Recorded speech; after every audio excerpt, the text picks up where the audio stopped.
As runners, we all challenge ourselves in ways we never thought possible, pushing the boundaries of what we're capable of to smash through targets and set ourselves new, bigger and better ones. This awesome hobby that we share gives us one thing in common, and it brings us together as a community.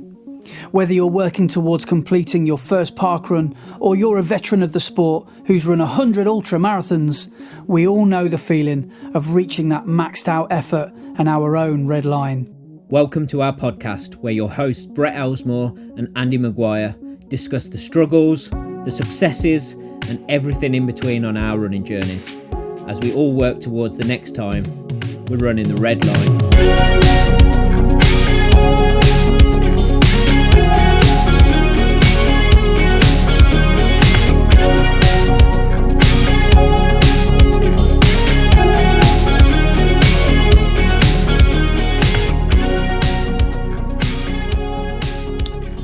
Hello and welcome to episode 43 of Running the Red Line. I am your host Brett, and I am here as always with my co-host Andy. And Andy is now, 9 days away from Valencia. And how are you feeling, mate?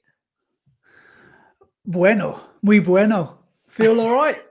I'm in my taper, aren't I? So I'm just like going slightly mad.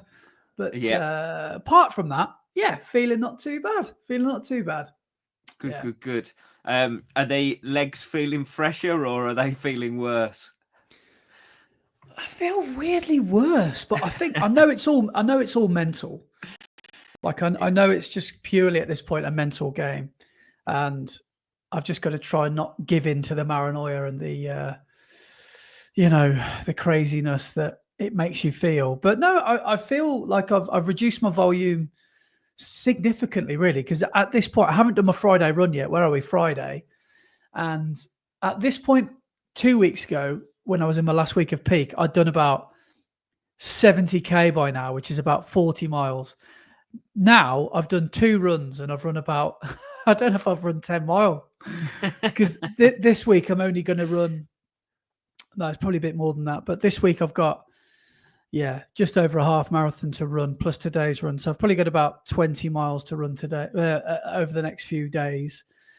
So probably about 30 to 35 in total this week. But I just feel really taper makes you go a bit crazy, don't you? Because you start doubting that your legs actually work, and I feel like I've got phantom pains that I know I don't have.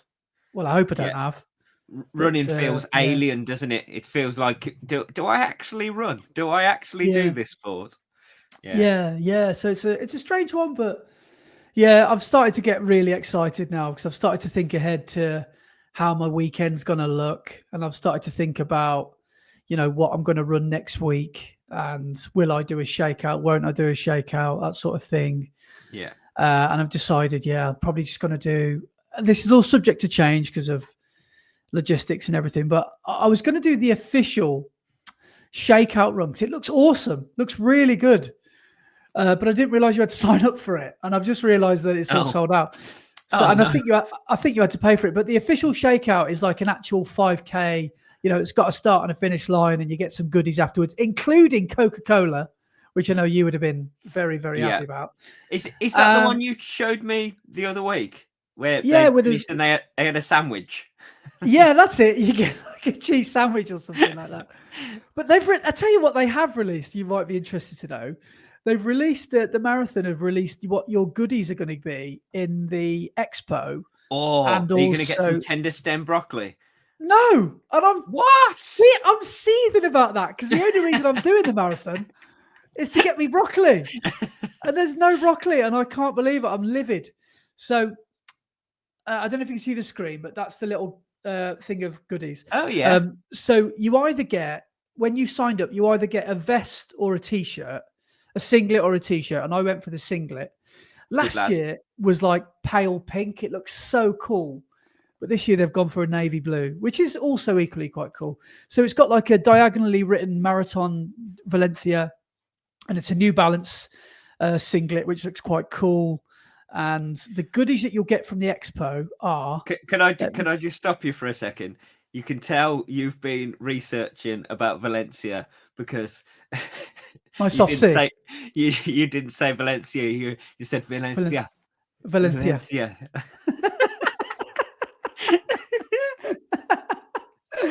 All this Right. time, all these weeks, you've been going, oh yeah, I'm running Valencia Marathon, and then 9 days out, Valencia. I'm secretly going to turn into Sevi Ballesteros over the next few days. So yeah, right. Let's see what else they got. So you get a bag of cocktail natural. They look like nuts. You get 2 gels. Don't know what that brand is. Oh yeah, nice chocolate chip cookies. Mm-hmm. You get Colacao Original. That looks like some sort of breakfast. Don't know what that is. Cocoa Pops, basically. You get some yogurts. Is that a yogurt? Grande Avena Cocida. Hang on. A yogurt at the end of the marathon after it's been Can't be a sat yogurt. out all morning. No. I just saw the white packaging and I thought it was a yogurt. It looks like a risotto or something. Okay. Can you see that? I don't know what that is. Interesting. That's your replacement for the Tenderson broccoli. You got risotto instead. You get something with a cow on the front, so I presume that leche, so that must be milk. I don't know why, just some milk to walk home with from the expo. We get an Amstel Cerveza, which looks like a 0% beer, which looks lemony flavour as well. Oh, like a Radler. Nice. Yeah. Why have I never heard of that? Is that a lemon Radler? Is that what a lemon? Yeah. No. Yeah. Oh right, okay. So looking forward to that. A citrusy beer, like a beer with citrus in it, is normally known as a Radler. Okay. I'm sure. You're making me question myself now. Well, the fact that you said that before it even told you, and it says Radler written on it. Oh, okay. There we go then. Yeah, makes me think that you could be right. And then the last 2 things are, one is it's called Physio Relax, and it's got a big picture of a Spanish bull on it, and it's massage cream. So interesting.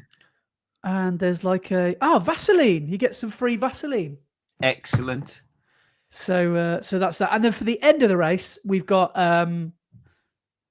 oranges, Valencian. Oh, they're tomatoes. What are they? Like orange tomatoes, or are they oranges? I can't really see. It's got to be oranges for Valencia, hasn't it? Well, that's what I thought. They don't look like oranges. Bottle of water, a bottle of Aquarius, which looks like some isotonic water as well. You get a bar of looks like a protein bar because it says Proteinaf, and then a banana. And then what do you think of the medal? The medal looks quite nice, I think. Big gold medal with an inscripted map of the course. Oh, nice! Yeah, that's cool. Like that. Marathon Valencia. So no broccoli. So absolutely seething about that. Gutted because I really wanted the broccoli. But as you get a pack of chocolate chip cookies, does that mean you're going to use them to recover like you did after Manchester that one year? Yeah. You sat in 8 days just chomping on some chocolate chip cookies and a bottle of Coke. But I've thought about this, and every time I've been sick after a marathon, because I don't think I was sick. Oh, I was sick after Manchester. No, I felt sick. I wasn't actually sick in Manchester. No, yeah. Because the metro on the way home. Go on. You sat on the station, like the platform, on the bench, waiting for the metro, and you just looked so ill. It was ridiculous. I felt like Eminem in 8 Mile, like hood up, looking really mean and moody and miserable. And oh god, I must have looked like, I don't know what I must have looked like on that metro ride home. But I know for a fact it's going to happen. I'm calling it now. I'm definitely going to be sick. It's just how much at Valencia, because it's going to be quite a warm one. Like if I look at the Will, the Woo was texting me Valencia forecasts, and after the freak amount of rainfall they had last month, it's almost gone back to, I guess, what they'd say is normal. And look at that. Right now, it's 1 o'clock in Spain right now, 21 degrees, Scorchio. When's the marathon? Excellent. A week Sunday? Yeah. Scorchio all day. But what is it when you're running? 15 degrees at 9 a.m. Oh, wow. Okay. So that's why I'm expecting a Chunderfest, because when I get warm, I get dehydrated. And that's why I'm taking some water with me on the marathon, because I don't take enough water in. Because I think as runners, when you're in a race environment as well, you almost, I don't know, you just take on as little as possible, because that's all your body kind of craves, I guess. I don't know if it's your brain or your body, but for some reason you can't just take on too much water. You just want to take a few sips and then just discard it. But I'm going to have to just stay on top of that, because, and obviously the week leading up, I'm going to hit the electrolytes hard as well and just try and stay as hydrated starting from now. I mean, I've been since this training block, I've been okay with my general water intake. I've been trying to increase it. I don't know really to count how many times I fill this bad boy back up, but that's a litre. I've been drinking, I don't know, 3 or 4 of these a day. It's probably a bit excessive, really. But you know what you need, don't you? Mm. You need a KQ bucket of water. No wonder he's got such big biceps. There's about 40 kilos of water in there. Yeah, it's not muscle, it's water retention. He's like Popeye. Oh, God. Looks like Johnny Bravo when he's drinking his water.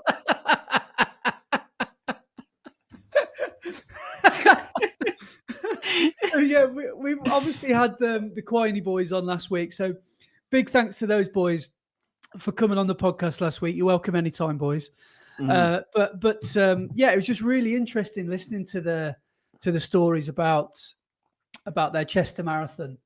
Yeah, and how they're ready to go again. They're in sort of cross country mode at the moment, and obviously, apparently, they're doing the Telford 10K. I'm not sure if they mentioned that. They're doing a 10K. I'm not sure where. KQ hasn't told us enough. Carl, Telford 10K Quiney will be competing. They're in training for that.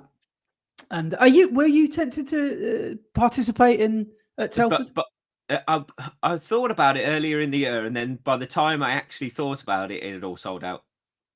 Yeah, it does sell out quick, doesn't it? Yeah. It's funny, isn't it, how it's known as the fastest sort of in the country, and it's basically around a park, isn't it? It's not even like a closed road race. It's I think it's more to do with the quality of the people who run it rather than the course itself.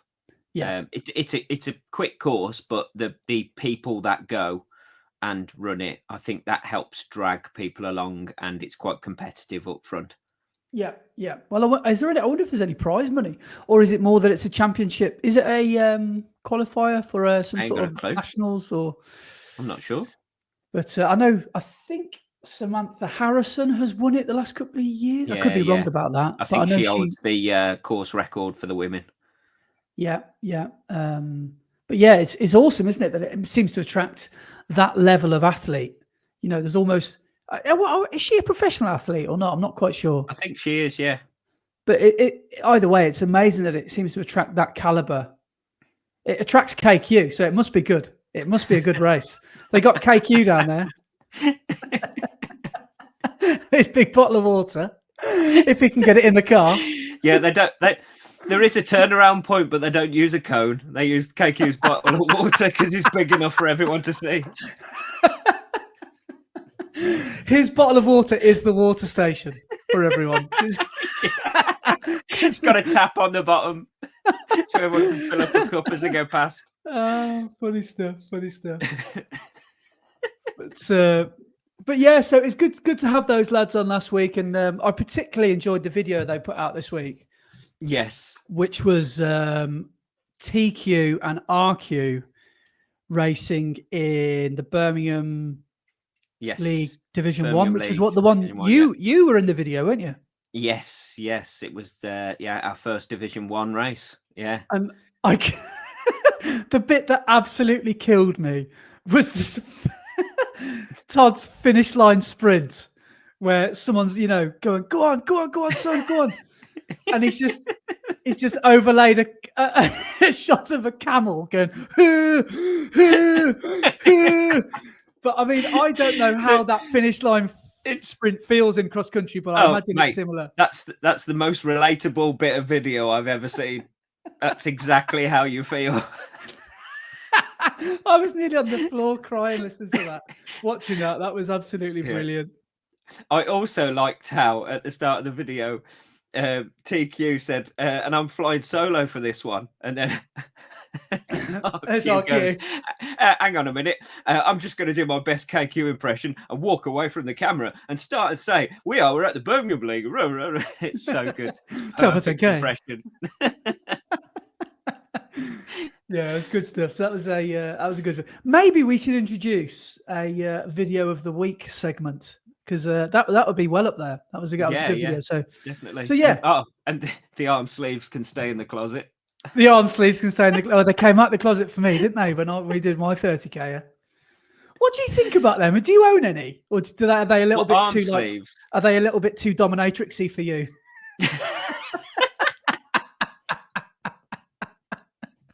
Do you look like a sub-3 dominatrix in them? Yeah. I don't own any. Oh, no.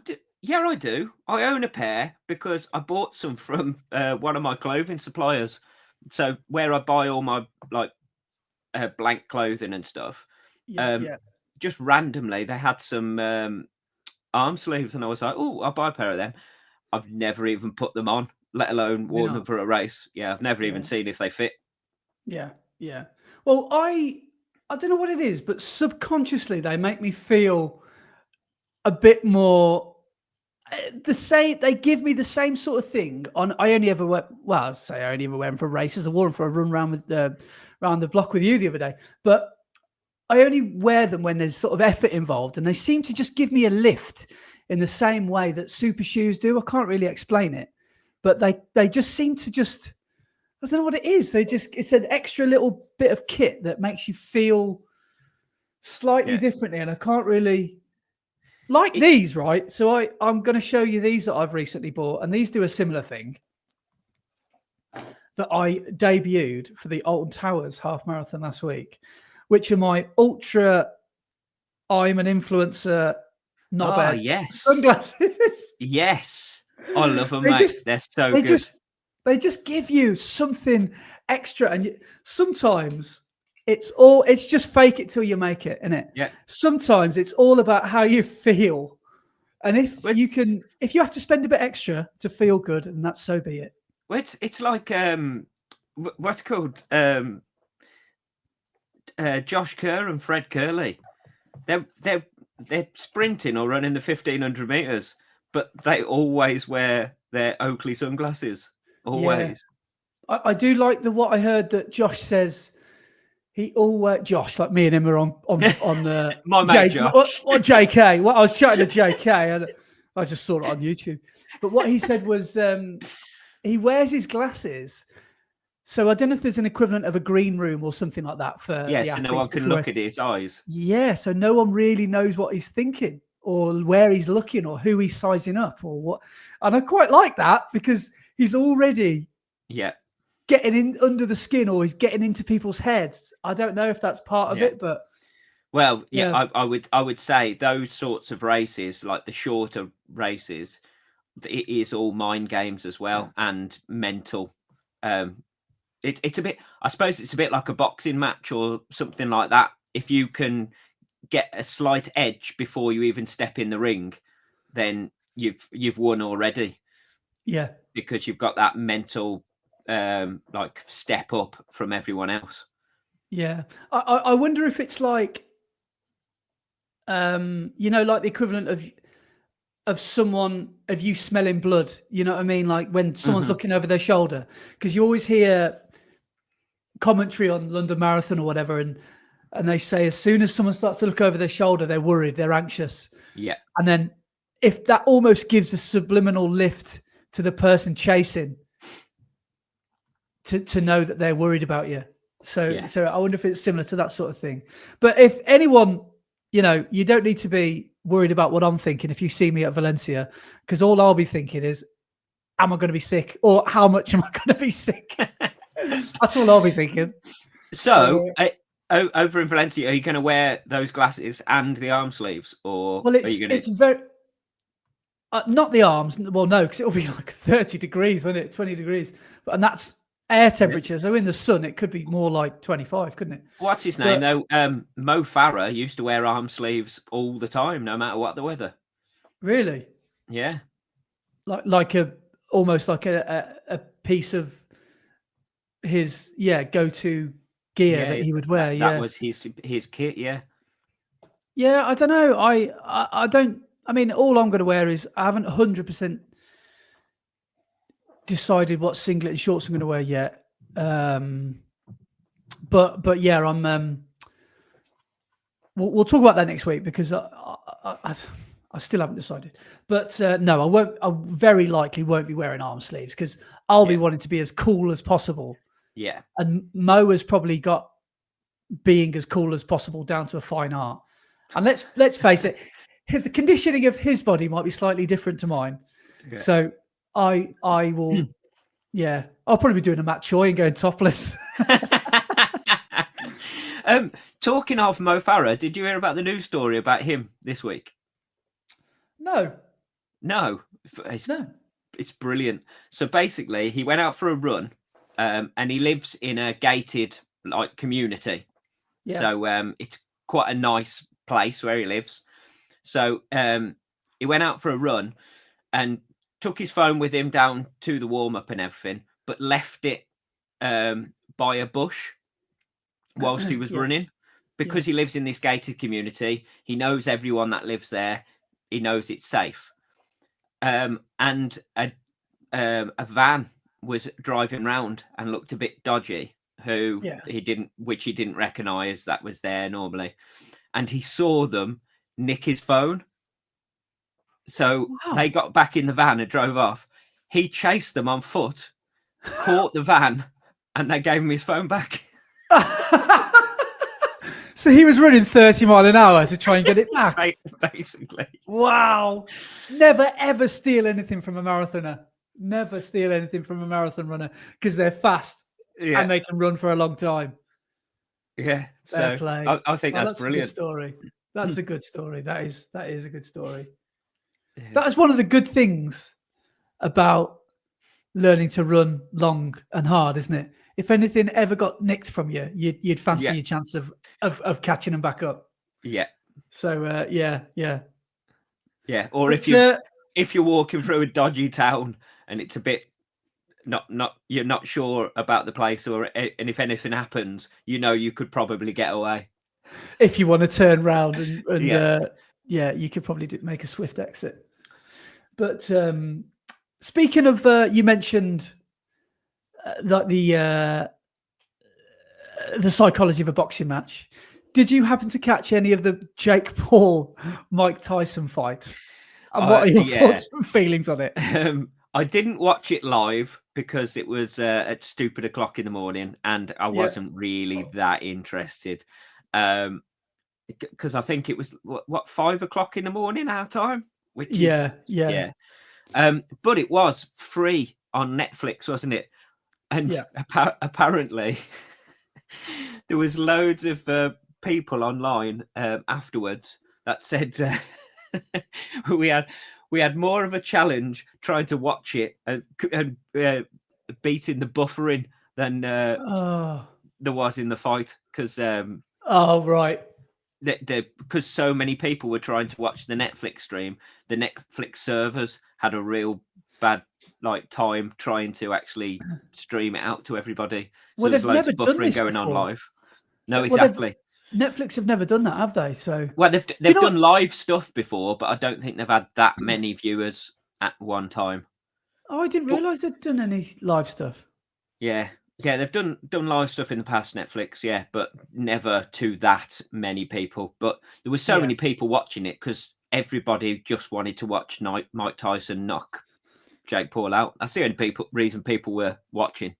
Yeah, but people are saying it was scripted. It's more like it was choreographed. Yes. Because you can see, I've just seen I didn't watch it, but I've seen the highlights. And there's a few times where Jake Paul catches Mike Tyson with a couple of shots. And it's like, this wouldn't happen. This shouldn't have happened. Like, he's just let his guard down, literally, deliberately. And I get that he's tired and he's 50 something, but he's a boxer and he wouldn't abandon his kind of, his basics. And he's just let him take, and it's like, it just looks so obvious. Yeah. And there's moments where Mike Tyson doesn't throw a punch. He winds up to throw a punch and doesn't actually throw the punch, just stops halfway through swinging his fist. So, it's odd. It's very odd. But it's like they're trying to keep score of what the points are. And he's like, no, I can't really throw this shot because I'm going to lose this round. Or I'm going to accidentally win this round. So, yeah. But it looks so much like it's been scripted, doesn't it? Yeah. My favourite bit, though, was throughout the fight, Mike Tyson was biting on his glove. And the commentary kept on saying, "Oh, that's bad. He's biting on his glove. It shows that he's like fatiguing or he's like nervous or whatever." And one of the commentators was going, "No, he used to do that all the time when he was fighting, so I'm not worried about it." So after the fight, they asked him about it and said, "We noticed that you were biting on your glove during the fight. Is there a reason for that?" And he said, "Yeah, it's just something I've always done in all of my fights. I've got an addiction to biting." And and obviously, back in the day, he bit Evander Holyfield's ear off. And after he said, "I've got an addiction to biting," they just went, "Okay, we'll leave that there." Yeah, that's enough about moving swiftly on. God, he's a terrifying. I've watched some. If you go on YouTube and watch some of Mike Tyson in the 80s training, he was like a lethal weapon. Like the way he used to move. Yeah. And in the 90s as well, he's just like it's just like you would not have fancied going anywhere near him. Not. But people were saying online as well, which I agree with 100%, is 6 months earlier, Mike Tyson almost died and was in hospital for ages, and has had loads of blood transfusions and everything. And then he's been ill leading up to this again. He had knee problems running up to the fight, so his legs weren't 100%. And everybody was expecting a 1980s Mike Tyson to go in the ring when he's a 58-year-old man who's almost died 6 months ago. That of course he was going to get tired straight away and all of that sort of stuff. But I bet he hasn't fought since 2000 or something like that. I bet he hasn't literally been in the ring for that long. Yeah. So it's I'm just looking at the money now, and apparently Jake Paul has had $40 million and Tyson has made 20 million. So 31.1 million pounds for Jake Paul and 15.4 million for Mike Tyson. So who are the fools? The two going in the ring to try and beat each other up, or Netflix and all their subscribers? I know the boxers always win. They always win. But there's a British fighter who I've always quite liked called Carl the Cobra Froch, and he is sick to death of Jake Paul. He cannot stand him. And he called him out, and he's basically winding him up on Twitter. And he said, "I'll fight you for free. I'll fight you, and every penny we make, I'll send my half to charity." He's like, "I'll knock you out for free. I'm not bothered. I don't need the money." Yeah. And he just won't take the bait because he knows he will be absolutely. He just won't fight. His only professional fight was Tommy Fury. Tommy Fury, yeah, and who has been compared as maybe not even a British champion, let alone anywhere near a world champion. So the fights these exhibition matches he keeps fighting, and he lost that one. The only professional fight he's had, he lost. The only boxer he's fought, he lost. Yeah. So yeah. So that would be quite interesting to see what he does next. But it's just like, do you think it? I mean, I wouldn't say I'm a boxing fan, but I can only imagine how boxing fans feel about YouTubers moving into their space. They must be like, yeah, they must be they must hate it. Must be so cringeworthy. Because like, Yeah, I saw Cole Frotch say, yes, you may have had big pay-per-view numbers and stuff, but I was doing this long before social media, and 80,000 people came and gave up their Saturday night to come and watch me at Wembley Stadium. He said, you only had about 30, 40,000 come see you. yeah. And he's like, people would literally come and watch me fight. Yeah. And now your generation just has people watching them on their phone. And it's like... And this is the thing. So there might be all of these people watching the Jake Paul fights, but they're not boxing fans. They're YouTube video fans who have watched all his other videos. All they're here for is for the beef, is for the weigh-ins and the Oh God, yeah, and it's just a bit cringe, really, isn't it? Yeah. But he has started now on his undercards. Has started putting on some like proper boxing matches, because it used to be when he first started, all of them were YouTubers fighting against each other throughout the whole night. Whereas now, like the one against Tyson, there was actually some legit boxing matches all the way up to their exhibition match. Yeah. But I feel the same as a football fan about Soccer Aid. It's like I watch it and I've just got my head in my hands. I just think you got Harry Styles up front and there's like blooming Jamie Theakston in goal. And you think, what is this? But I can't not watch it. And you've got these like Brazilian footballers like Kaká, and you've got Clarence Seedorf playing with blooming, Tommy Fury again. Yeah, Tommy Fury or blooming Brian Harvey from E17 with his big hat on. Oh, it's just pretty funny, isn't it? But you never know. Maybe one day we'll be in Soccer Aid. Well, maybe we'll be YouTubers and we can call out Mike Tyson one day. Yeah, in 20 years' time when Mike Tyson's 80, might stand a chance then. Yeah, maybe. But oh, actually, no. Hang on. Thinking about it, no. In 20 years' time, I'll be. We'll be older. I'll be 63, so maybe that's not. a problem. Yeah, that could be a problem. But, yeah. But shall we chat about some running? Definitely on a running podcast. We probably should.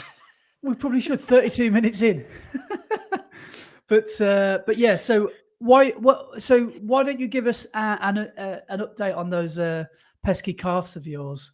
Yeah. So they were okay on the weekend. They're still not 100%. I got through the weekend okay, but I just thought that the rest of this week I should probably go back to taking it a bit easier and not run during the week, just because I want to try and get to the point where next Saturday at cross country I can actually race the cross country rather than just complete it. Yeah. So I'm taking it a bit easier to try and get them sorted. So so my training week this past week, on Saturday, so the day after we recorded the last pod, went down to Parkrun, and I thought I'm going to try and run about 20-minute pace and see how it feels. And I saw Sam down there, Sam Bauer, and he said he was going to go for 20 minutes as well. So I said, okay, cool. I'm going to go out at 20-minute pace, and then if I drop off, just carry on and go past me. And he went, yeah, cool. And I set off and ran the first mile a little bit fast, and then just slowly progressed and got faster and faster because the calf felt okay and the pace felt comfortable. It didn't feel hard. So I just carried on, and I ended up, like, I think I ran the 3rd mile in 5:55 or something like that, and I ended up running an 18:53. So I ran a sub 19. Sam said that as well. Sam said Yeah. he looked at his first mile. It was like, because what in miles is what 6:27, isn't it, for a 20 minute? And he said I don't know, he did about 6:21 or something. And then the second mile, he looked at his watch and he'd done about a 6:10. And he's like, "Oh, okay. Are we running 19? Are we? Okay, fair enough." Yeah, And then he ran really well though. He surprised himself. I think Sam ended up running a 19:33. Yeah, 19:33, which is really good. So now I think that's his second sub 20 of the year. Sam's I mean, he's good at all the distances, but I think he's particularly good at the shorter stuff. And I think he said was it pre-lockdown or just as lockdown was locking down, he got really quick, and I think he might have done a low 18s actually, so that might have been his or 18:30 or something. That's his 5k PB. So that's what he wants to try and get back to, because I know he's run a sub 130 half at Warwick of all places, which is not an easy course. And he's run a sub 40 10k, I think.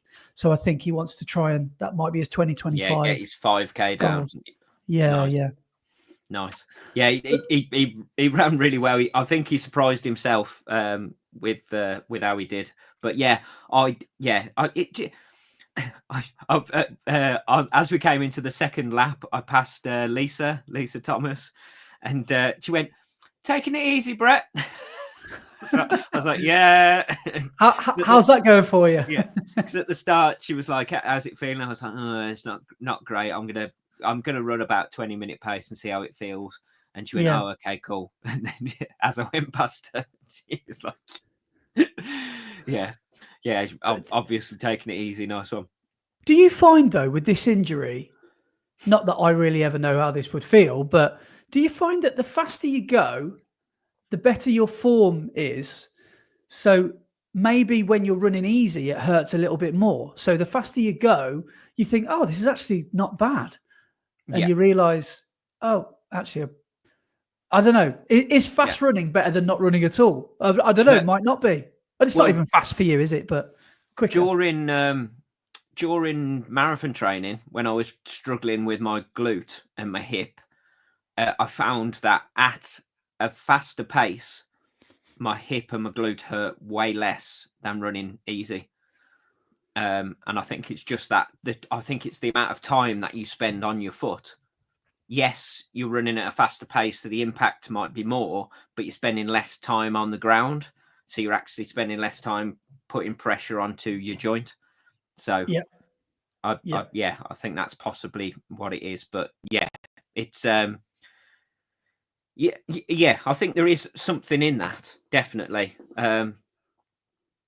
That running faster sometimes can be a bit better than running slow with an injury. But then are you pushing the injury too much when it's muscle related by running faster? So it's working your muscle a bit harder.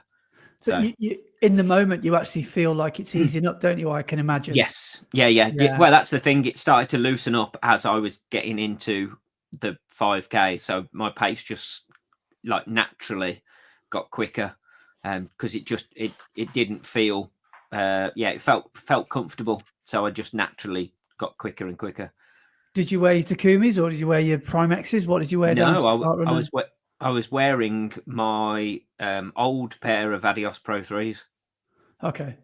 Yeah, because it's calf related. I wanted something that would take the pressure off the calf a bit more.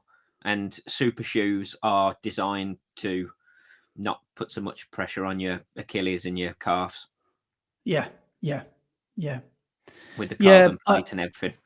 I chose my Adios Pro 3s for a workout this week for slightly different reasons, but I wanted to do a speed workout because track was cancelled. So I grabbed my Adios Pro 3s for a bit of a speed session. I'm glad I did, because I grabbed my basically speediest, most reliable shoes in sort of wet and icy weather. So I went for the Adios Pro 3s. Yeah. So I would have gone for my Vaporflies, but I don't know if I trust them cornering and things. Yeah, which is crazy because when you look at the sole on a Pro 3, on an Adidas Pro 3, it's like a smooth bit of rubber, and you wouldn't think it's got a load of grip, but really it's proper like grippy. But I that suppose word Continental. yes. Oh, hang on. Are they on the Adios Pro 3s or just Yeah. Pumas? Yeah. But that kind of solidifies your decision, doesn't it? Because it's like, well, if they put these on tires on Formula One cars, they can't be too bad. Yeah, exactly. Yeah. So, yeah, but they are surprisingly grippy, aren't they? They're Pro 3s. Yeah. So because we obviously raced last week together. Yes. At Alton Towers. So yeah. So what did you do on Saturday last week? Saturday. So I went for I didn't go to Parkrun. I just did a local 10K or a 12. I'll tell you what I did. I went for a local sort of what I would call a run around the block, and struggled my arse off for one of those reasons. I just don't know what it was, but I went to just do, I think I've just looking at my notes here. So 12.5 Ks, that's about 6 or 7 miles, 7-ish miles. And there was one hill that I normally just managed to get up all the time. And I just had to walk it. I couldn't believe it. It's the first time I've had to walk like a road hill. Obviously, I walk the Malverns all the time because they're proper hills. But some of these road hills that are quite difficult. But yeah, I don't think I've walked many or any hills apart from maybe interval recoveries, which I don't think I've done, to be honest. So yeah, I had to walk up this hill and I was like, what's going on? And all of a sudden I realized that, like KQ was saying, I don't know if he said this on the podcast or the pre-chat podcast, but he was saying that because he's got asthma, and when the changing of the seasons happens, all of a sudden for like with no warning, you start to feel a bit breathless and if you miss or skip any of your preventative medication, because for anyone that has asthma knows that you've probably got 2 inhalers, you've got a reliever or a preventative. I have a preventative, which I take once a day. And some days I'll go 3 or 4 days without taking it because I feel right as rain. But if that happens and then you go for a run in like 2 degrees, all of a sudden your chest, you just feel really tight. Your chest just feels really tight. And I think that happened to me. So I managed to just easy jog it home. But yeah, managed to get up and down that hill just about. But yeah, it's a strange old feeling that sometimes you just can't do the things you normally do with so much sort of ease, really, or second nature. Sometimes things just inexplicably feel harder. Yeah. So that was my Saturday. Okay. So then, yes, on the Sunday, we made our way. You came and picked me up bright and early, still in the dark. Hang on. One more thing I did. Oh, go on then. Saturday, I did some S&C. Oh, yes, you did. So, I totally forgot about this. So my mate, right, this is a mark of getting older, I think. For his 40th, instead of going to Dublin for a weekend away with the lads, he's gotten into my mate Phil, or Liam. We just call him Phil because it's his middle name. He's just been called Phil for his whole entire life. And it was his 40th birthday, and his Mrs. Carla is an instructor at Blaze, which is a franchise, or it's like an exercise class within David Lloyd, and it's only available for top tier members, basically. And he had managed to wangle a few of us into this class that Carla teaches, and he did it for his 40th party. And strange way to celebrate your birthday. But a lot of us are getting into our fitness. So we all said, yeah, go on, let's have a go. And then I didn't have a drink, but everyone had a few beers and we had some food after. But what it was like a 45-minute class. And it's all within it's all in a purpose-built room. And it's pretty cool, to be honest. There's 8 lanes and there's a cardio section, which is basically 8 treadmills in a row. The section behind in the middle is strength. and then the section behind is a punch bag, a combat zone. And what you do is you do each section three times, and you'd have about 3 minutes on each station with a minute recovery in the middle. And each time you'd go to that thing, there'd be slightly something different to do. So, for example, with the first one, it was like a zone 4 run into 15 seconds of zone 5 or something like that. And then you go on to the strength, and it would be a few, you grab a dumbbell and you do some reverse lunges, or you do some body weight rows or something like that. And then you go on to the combat, and then you do, a few 1-2s, and then the second time and third time you'd kick the bag and knee the bag, that sort of thing. So a bit of sort of MMA sort of style. But then the final one on the cardio was like sprint intervals. So I probably shouldn't have gone as hard as I did, but I was like, everyone's like, "Oh, Andrew, you're going to find this one easy, are you? Because you love the running." I thought, I can't. Showing off to everyone. So I ran 20k an hour pace, which I worked out is basically 2-hour marathon pace, isn't it? Not far off. So I ran that for that was about a 30-second interval. And that was pretty quick, to be honest. That was fast enough for me. My calves were basically, my heels were basically banging the back of my head because I felt like the treadmill was going that fast. So I felt like my calves were above me, backs of me, soles of my feet were above my head because I was, my stride was that wide. But that was actually quite good. And the strength bit absolutely destroyed me, as you can imagine. Yeah. And then I'm still feeling that a little bit today because she did say, Carla said, what I want you to do is I want you to grab a heavy dumbbell and we'll do some goblet squats. So I looked left and right and I saw my mates pick up the 20 kg ones and I picked up the 10 because I was like, don't be a hero. Nobody cares. No, I can take the banter if anyone wants to call me weak or whatever. I can take that because I'm still going to struggle tomorrow anyway. So don't get the heavy one. So I did a couple of goblet squats with the 10 kg. And I never lifted the heavy stuff because my mates were all on the 20s. And I was like, you're going to feel this tomorrow. Mm-hmm. And I think they all are. Yeah. So, but all in all, it was quite a good class. I actually quite enjoyed it. You're mental.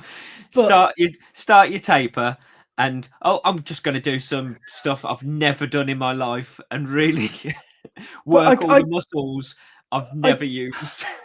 I can't explain the environment though. Maybe it was male ego and, there was 20 or 30 people in there. So it's like, you kind of don't want to look like the one that's not trying. And I tell you what, the weird thing is, or arguably quite cool, is you all get given a heart rate monitor. And on the wall projected is everybody in the class, like a square tile. It says your name and your heart rate percentage and where you are. So Carla will be like, right, Andy M, let's take you up to 80% on the treadmill and let's go, and then it'll be like, right, I want to see 90%. Come on. And it is quite I know you're shaking your head and you're thinking you've got a marathon in less than 2 weeks, but it was controlled chaos. I don't think I did anything that would literally ruin me. The things that would have ruined me would have been the heavy dumbbells. And then when I was hitting the bag, that was okay.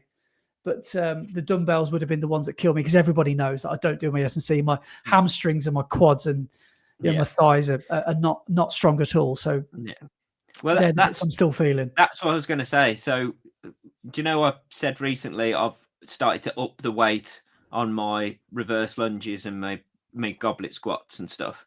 So when I was just doing body weight stuff and the only thing I put weight on was my goblet squats, I was using a 10 kilogram dumbbell.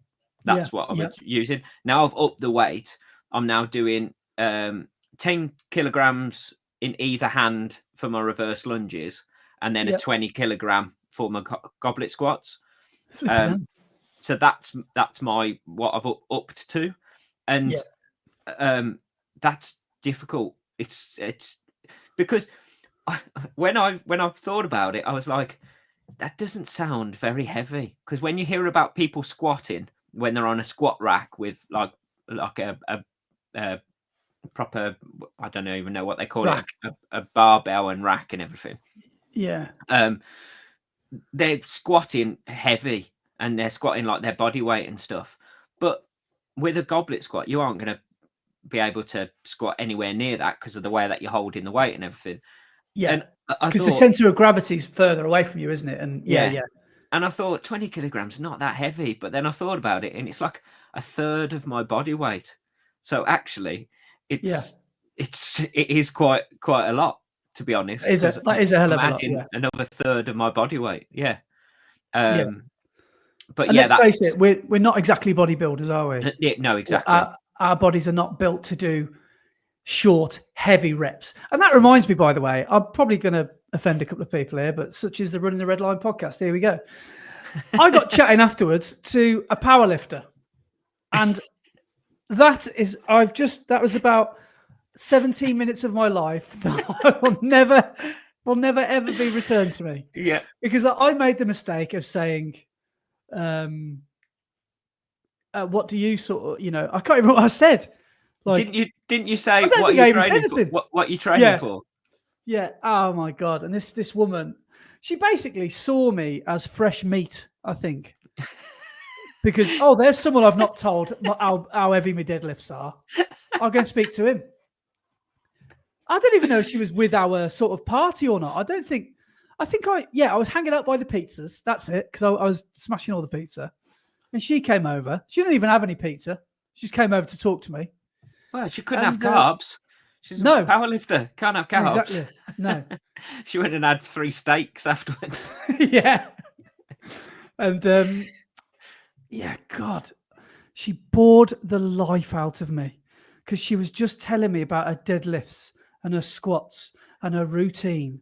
And I just thought, thank God I am not a member at this gym because, oh my God.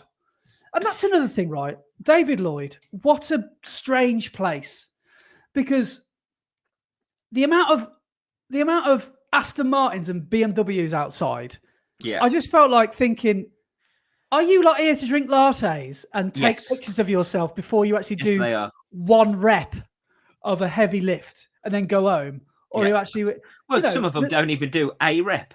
It's just a flex, isn't it, being a member of David Lloyd? The amount of money it costs to be a member, it's like, well, I go to David Lloyd. Well, what sort of workouts you do? I just go to David Lloyd. I put my wallet on the desk and on the table and pick it back up again because it's that heavy. But like, I don't know. I mean, I'm just probably being jealous here because there's loads of people who look pretty with lots of money, but they are, I don't know. The facilities there, I've got to be honest, are pretty cool. And what I thought was interesting as well is this class that I did is only eligible if you're in the top tier of membership at David Lloyd. And I don't know what that is, but I'm guessing it's probably not far off like 200 quid a month or something like that. I think it's 170. I could be wrong about that. But if you get the basic one, which is probably about 100 quid, you can't even do these free classes. And apparently there's only 24 spaces in a class, so they go straight away anyway.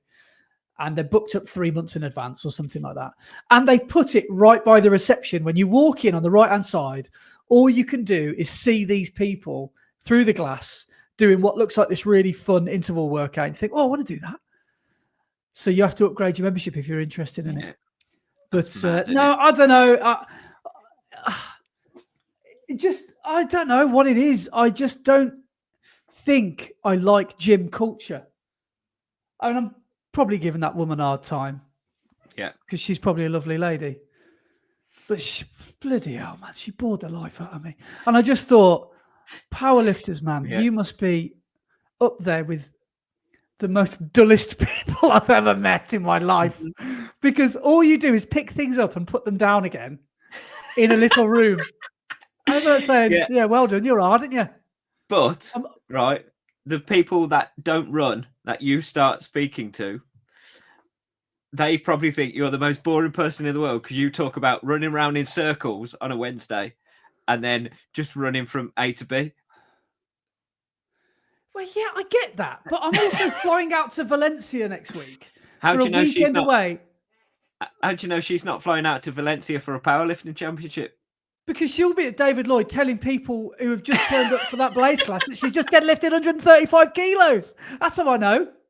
She's too busy telling people how much she lifts to book a flight to lift some weights somewhere else in a different country. Actually, she can't afford to go to Valencia because she spent all her plane ticket money on the gym membership.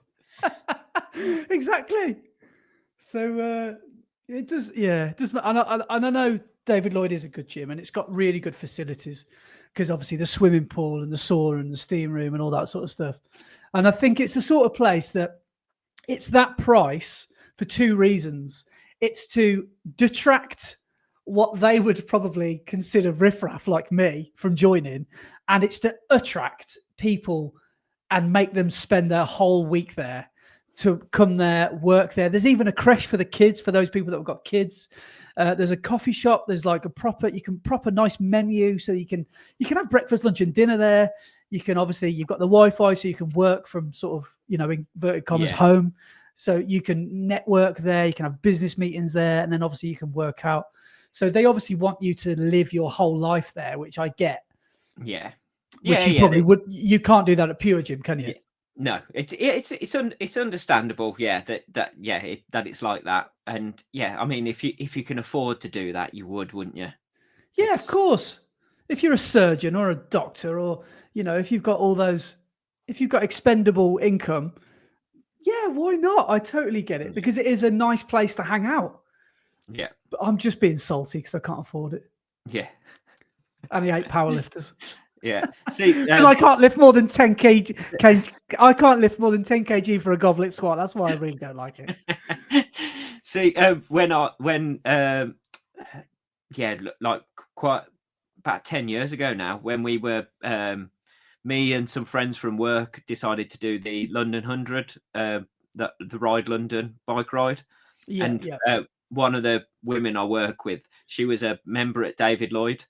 And one of the guys as well, and they got us free passes every now and then to go in and use David Lloyd.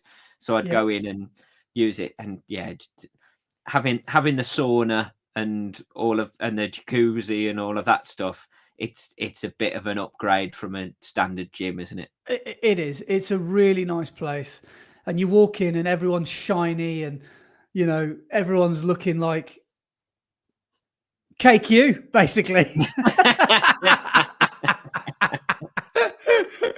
So no, it is a decent, and I totally get it. I'm, like I said, I'm just being salty, but I for me, the gym isn't for me yet, and I this week, actually, because it's been so cold this week, has been the first time I've craved a treadmill, probably maybe ever. Because you look outside and think, well, I can't really do tempo pace today on these icy lanes and roads. And you could do that on a treadmill. So having a gym would be, really, really useful sometimes. But I don't know what it is about myself. I just can't bring myself to join one. Well, yeah. The gym's been really useful for me for the last couple of weeks, because obviously I've not been running. So I've been using the cross trainer quite a bit. And then for my sessions, instead of going out and doing the sessions with the club, I've been using the static bike in the gym, and and do you know what? They're pretty good. They're what are they called? They're a brand called Free Motion, I think. And on the screens that's with them, it's a company called iFit. So there's iFit trainers. So you could, it's a bit like Peloton, where you can train with a trainer. And I'm quite impressed with them, because you pick a workout. So I've been doing ones where I'm riding through Hawaii, through like the lava mountains and all that lot. So there's a video of someone as if they're riding a bike, looking at the trainer who's on a bike next to them, who's telling you what's happening and what part of the road you're doing and what they want you to do. But the bike itself is motorized. So when you start to go uphill, the bike itself moves and goes into the position as if you're riding uphill. And then it changes all the resistance and the gradient of the pedals and everything whilst you're riding. So the variance in the road that you're watching on the screen actually happens to the bike that you're riding on. And it's actually pretty good. But man, it's a good workout. It really is. Gets you proper sweating. So like yesterday's one I did was it was a 35-minute session. And within that you had 2 lots of 10 minutes at tempo effort, and most of that was going uphill. So it was just try and keep that tempo effort and keep the pedals going at a certain RPM. So you're pushing out a certain amount of watts as you're going uphill. But so, it was... when you see, cyclists who are, 64 years old and they look like they've drunk, I'm on about, the big lads, the people that are like the Sunday squeezing cyclists. themselves into Lycra. But their calves are huge. Yeah. Is cycling with your injury okay, putting that effort into your cycling with your calves? Or are you really working your quads and your... Number one, there's no impact. So you're not pounding the floor like you are when you're running. So it's not putting so much effort into like your legs because of that. But mainly it's your quads and your glutes and your hamstrings on whilst I'm cycling. I don't really notice it too much in my calves. Right, and last time I had a calf injury, when I couldn't run for a few weeks, the physio said, you use the bike, go out and cycle instead, because it won't put so much pressure into your calves. So so obviously you do use them, but not as much as the rest of your legs. Yeah, because when you're sort of standing up and you're off the seat, is that when you're going uphill? Is that when you're really putting all the effort into your calves? Yeah, and I try and do the whole session sat down, so I don't stand up at all. Really?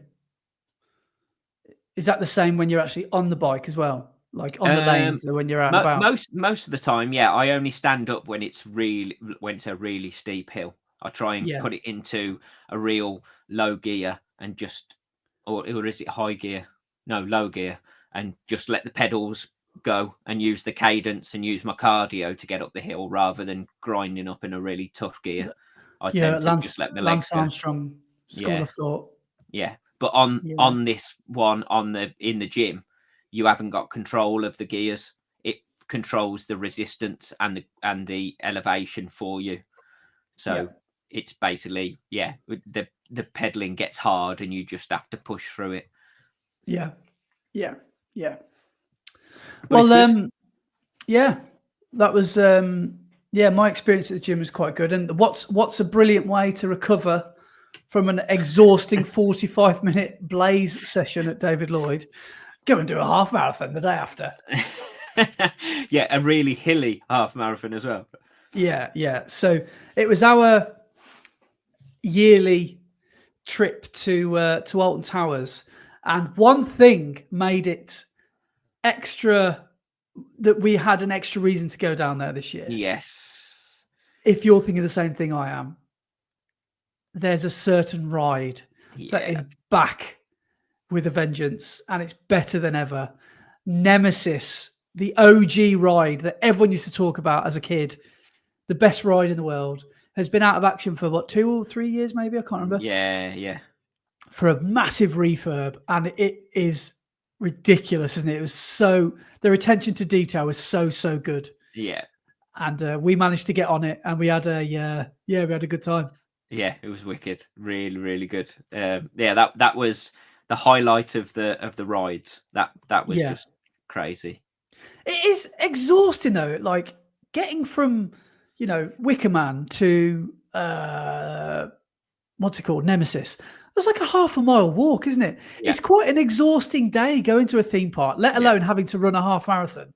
Yeah. And we were there for off the rides.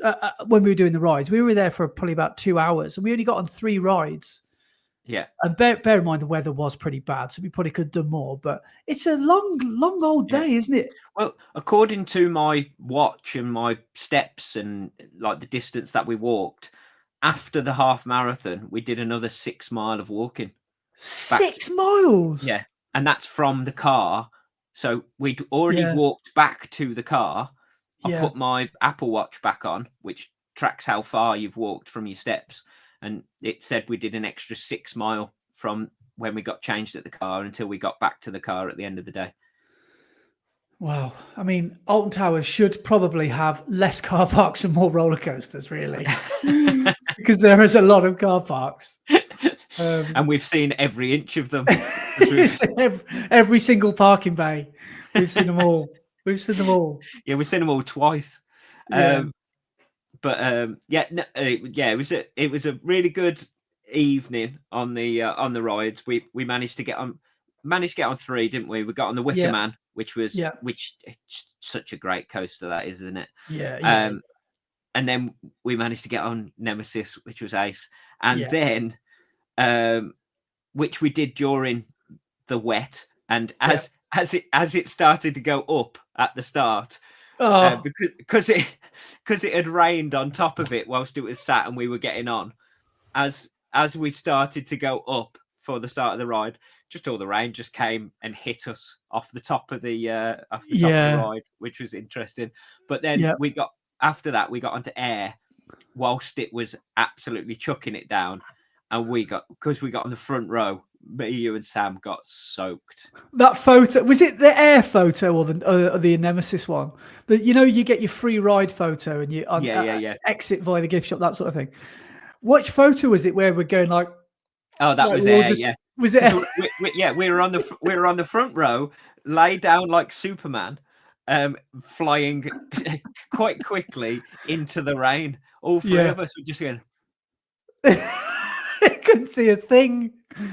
Yeah, but we managed to get Sam on the Wicker Man and air, because he wasn't too keen on going on roller coasters, but we managed to get him on them. And I think he's quite glad he did, because they are good rides, aren't they? Yeah. Wicker Man. Out of those three, what's your favourite? Actually, I'll add Oblivion into the mix, because I know we did that a year or two ago when we did it. They're all so different. Yeah. They're all completely different. Like air is so smooth, and it's just like, yes, you go upside down and do all the twists and things, but it's just so smooth the way it feels. Nemesis is just hectic and loops and twists, and you chaotic. You can't really see anything that's going on around you other than the fact that things are flying past you whilst you're on Nemesis. And then Wicker Man, you don't go upside down, but it's the banks and the turns, and you hit those turns and those curves so quickly. It's crazy. It feels, the Wicker Man, what I love about the Wicker Man, it's got like an old school sort of Blackpool fairground kind of. Yes, it has, yeah. Pleasure Beach kind of feel about it. It's rickety and it's wooden and it's noisy and it's fast. It's almost like a white knuckle ride, isn't it? Because you've got nothing you've got no bar that comes. It's just a lap bar. Yeah, it's a lap bar. And that is such a good ride. But for me, I mean, Oblivion, we didn't go on that this year, but Oblivion, the anticipation is all about that vertical. Yes. You know, the apprehension of we're getting high. Okay, I've got a view of the whole theme park here. And then when it dangles you for the split second before it drops you, that seems to last an eternity. Yeah. But out of that lot, it's got to be Nemesis, hasn't it? Nemesis is just, like you said, it is hectic. You just don't know where you are. And apparently there's a couple of seconds of, did they say it's negative G or something like that? Or 4 Gs or something like 3 Gs? Hang on. I took a photo of the thing that said what G-force it had. You experience some serious Gs, and I wonder which part of it is. So it says some of those corkscrews are... You experience G-forces of 3.5 G. Wow. Which is, that was like my sprint finish.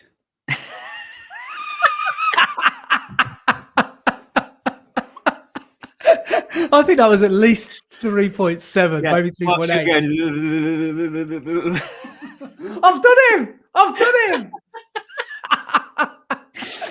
So what Andy is alluding to there is, so because of my calf injury, I didn't want to push it too much, and I'd already run a bit quicker than I should have at Parkrun the day before. So I thought I'll run it with Andy. Andy's going to run a nice steady pace to start off with, and then he's going to progress into his marathon pace. So I thought, right, I'll run it with Andy.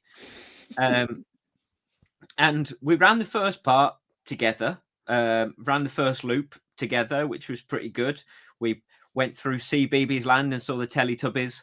I got a fist bump off Poe, which was good. And then we went out into the car parks and the lovely scenery, and ran past all of the cars. And then we came back into the park, and Andy passed on his curse from last year. I think he didn't want it this year, so he passed it on to me. And my stomach didn't feel the best, so I stopped at mile 8 and ran down to the Portaloos whilst Andy cracked on and carried on. So how did you find the slippy run of shame, the run of death? It's bad, isn't it? Yeah, it was. Yeah, because I thought I'll try and get down there as quick as possible, and as soon as I'd started to go down there, I went, no, I'm taking my time to get down to there. So did that, got back out, and I think I lost probably 2.5 minutes, maybe 2.5, 3 minutes on you. Because at that time we were probably running 7:45s, I guess, something like that. Yeah, somewhere around there. 7:30s, yeah. So I lost that time in the Portaloos, and got back on the course, and I was like, right, the chase is on. So went to. You're like the beast. I thought I'll catch Andy as quick as I can so I can run the rest with him, because I'm sure Andy thought I was just going to jog a little bit quicker than he was running and hopefully catch him by the end. And I was like, I'm going to catch him as soon as possible. So the next 2 miles I ran at 6:10 pace, flying past everybody. I at one point as well, I ran past one of the marshals, and she went, "Look at this guy passing everybody at this point in the race." And a couple of guys went, "I know, so out of order. Look at him." And I was like, "Sorry, whoops." But yeah, managed to catch him with in the next couple of mile, and then settled back into marathon pace with him. And we did the last few mile together, which was quite good, quite a nice run. And then as we got to, what mile was it? I think it was on mile 12. As we hit mile 12, I said, the question I want answered is Andy going to try and do me on the line like he did at, where was it? Parkrun at Worcester Woods last year. So when I was injured last year at Worcester Woods Parkrun, I jogged I ran Parkrun with Andy that day, and in the last 50 meters, he decided to take advantage of an injured man and sprint to the finish. Well, I could smell blood because I could see you keep looking over your shoulder. I was like, oh, I might as well. Go on. And he sprinted past me and beat me at the Parkrun, and I was like, is Andy going to do that again? Is he going to try and do me on the line? And he went, definitely not. No, I'm feeling it. I'm feeling this. I did that Blaze session yesterday. Definitely not going to try and do you on the line. I went, okay, cool. So we carried on, and we got to 13 miles, and Andy was probably 50 meters behind me. So I just kept on looking back to see if he was going to come along with me, and we got out to where you could see the finish line and the last finish sprint. So I just carried on at the same pace, carried on running towards the finish, and it must have been 50 meters to go. Yeah. I see a flash of pink. A flash of pink because of his pink hat come past me at lightning speed, and he had full on, I'm running as fast as possible, pointed hands, just cut in the air in front of him, his knees up by his ears, and he just come flying past to the finish and did me on the line again. Oh God, I just don't know what happened to me. I just thought, yeah, go on, mate. Let's see. It was so funny. I was absolutely peeing myself coming across that finish line. It was so good. So what's world record marathon pace? Probably 2:49, 2:50 a K. It's about 4 something a mile. My best pace, 2:26 per kilometre. For the last 50 meters. 2:26. I've never run that fast in my life. Oh, it's such a petty win, but it's oh mate, it was incredible. Oh, it's just brilliant. It was incredible. I loved it. I absolutely loved it. So I couldn't tell whether you'd let me win or you'd actually try and race me at the end. I thought he's not gonna let me win. He's not gonna let me win. But no, it was good though, wasn't it? It was the weather was. Did it start raining? I can't remember on the course. It was dry, wasn't it? A tiny amount of the race, but it was pretty dry throughout the whole race. Yeah, just a bit cold, and then it started raining as soon as the race finished. Yeah. Well, from my point of view, I wanted, because I couldn't get to track on the Wednesday before it, so I hadn't done any speed work all week, and I just thought, well, today might be a good chance just to try and do a bit of speed work, but just after 21K for 8 seconds. But I wanted to just make sure that I got some sort of effort in the bank on the Sunday for me. So what I was thinking was doing was like Brett said, was a easy-ish, steady start, and then maybe progressing into marathon pace. But after the first K, well, I was looking at my watch, and I've already got nowhere to go because I'm already showing 4:40s on my watch, which is faster than marathon pace. So, yeah, my first 2K were fairly regal. They were fairly chilled. That was 5:12, 5:13, which is 8:30 a mile. But then 4:55, 4:54, 4:52, 3 4:40s in a row, and then I got to halfway when you went for your little pit stop. And I thought, well, I don't want to slow down now because, I want to try and practice this sort of, start hard, finish harder kind of mentality whenever I run with you. And that's what I managed to do. So there was a time when I was running on my own, when you'd, had your toilet stop. I thought, like you said, he probably is not going to join me until like right at the very end.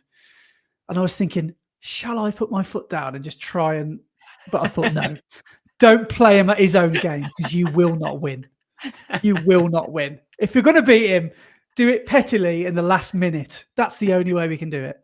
But I've got on my Garmin, I don't know if you can do this on most, apps, you probably can. But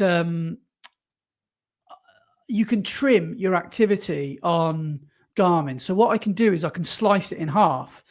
And so in total, my distance I covered was 21.3. So because we did a lot of weaving. But my first half was that, and I ran in 52 minutes 22, which was 10.65 kilometers, which is just over 6 miles, 6.5 miles.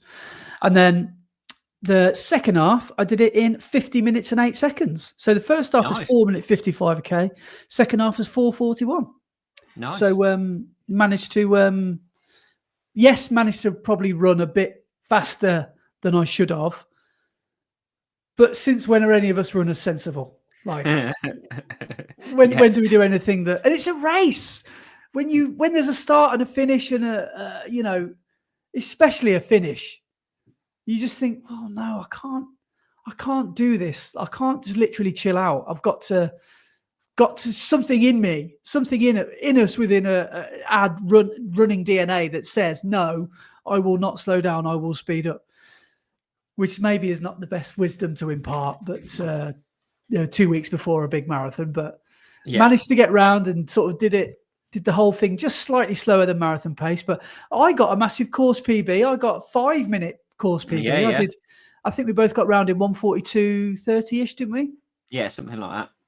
So yeah, I was so pleased with that, because it's such a weird course to describe, because it is, yes, it is hilly, but there's no hill that lasts longer than 200 meters. But there is no flatness really at all. It's up and down, up and down. It's like a dragon's back, isn't it? It's up and then it's down, and it's like it's a killer for any kind of rhythm, which is why, that a lot of our paces and our early miles were a lot faster than they probably should have been, because there's so many downhills. And then when you hit you hit an uphill and you sort of run steady up that hill where you should have been running steady down the hill, but you weren't. You were running a little bit harder because it's gravity. So it's a strange one to try and pace. Yeah. And talking of sensible races on injury, that's probably So 13, 12, 10, 12, 11, 10. Look at your 8th mile. Is it 8th mile? The one that we're on the toilet for? Yeah. And then 2 identically fast miles. So, yeah. Yeah. Good little bit of speed. Got your speed workout in, didn't you? I did, yeah. Yeah. I shouldn't have, but yeah, it was part of the fun, wasn't it? So what is a 6-minute mile for you? Is that half marathon PB pace? 6-minute miling is half marathon pace, yeah. So you must have been delighted that you didn't go anywhere near that towards the start, because didn't you say 2 miles was enough for you at that pace? Yeah. So 2 miles was enough at that pace, because we started the run, and like a mile in, when I was running with you, I was thinking, why have I started this? Why have I decided to run with Andy? My car feels great. I don't understand why I'm taking it easy. And then we got to 2 mile, and I went, that's why I'm taking it easy, because it had started to, I'd started to feel that it wasn't 100%. It didn't ever feel bad. But I could just tell something wasn't quite right there. So yeah, 2 mile at that pace was more than enough. Yeah.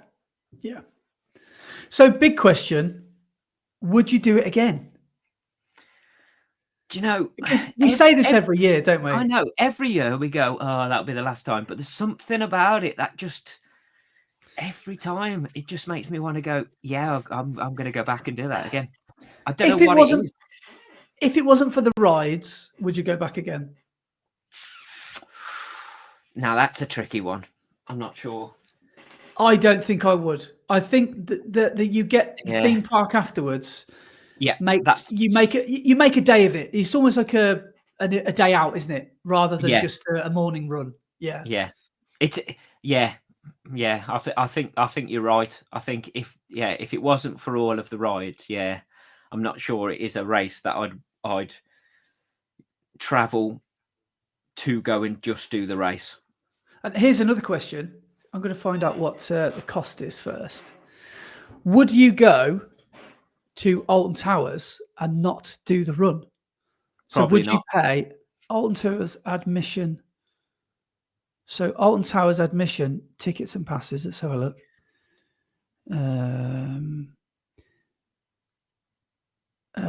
Come on. How much is it to get in? It's got to be about 60 quid for the day, I would have thought. I can only find annual passes here. How much does it cost for a day pass at Alton Towers?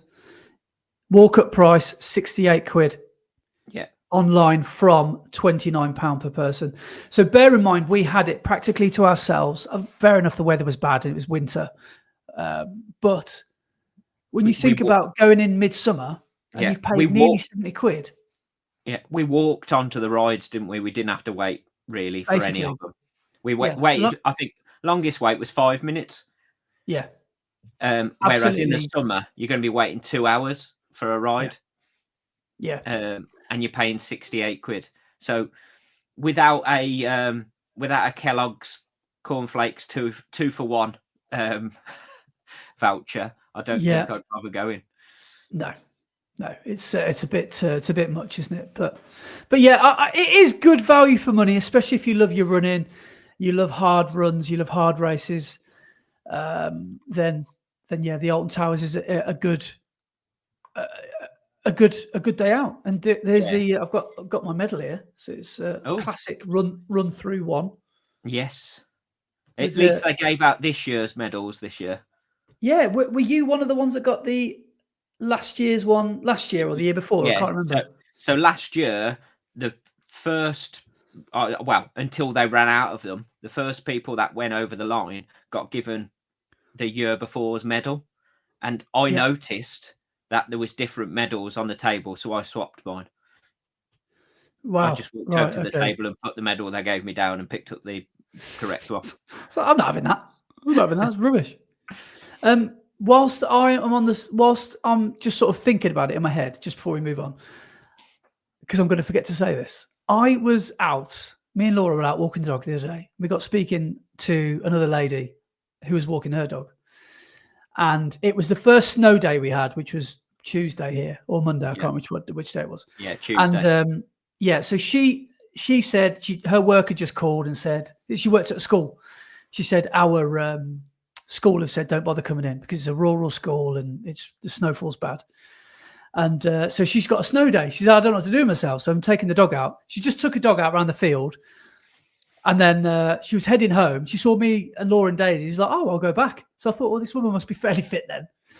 We started walking around the field, and all of a sudden we started talking about local area and that sort of stuff.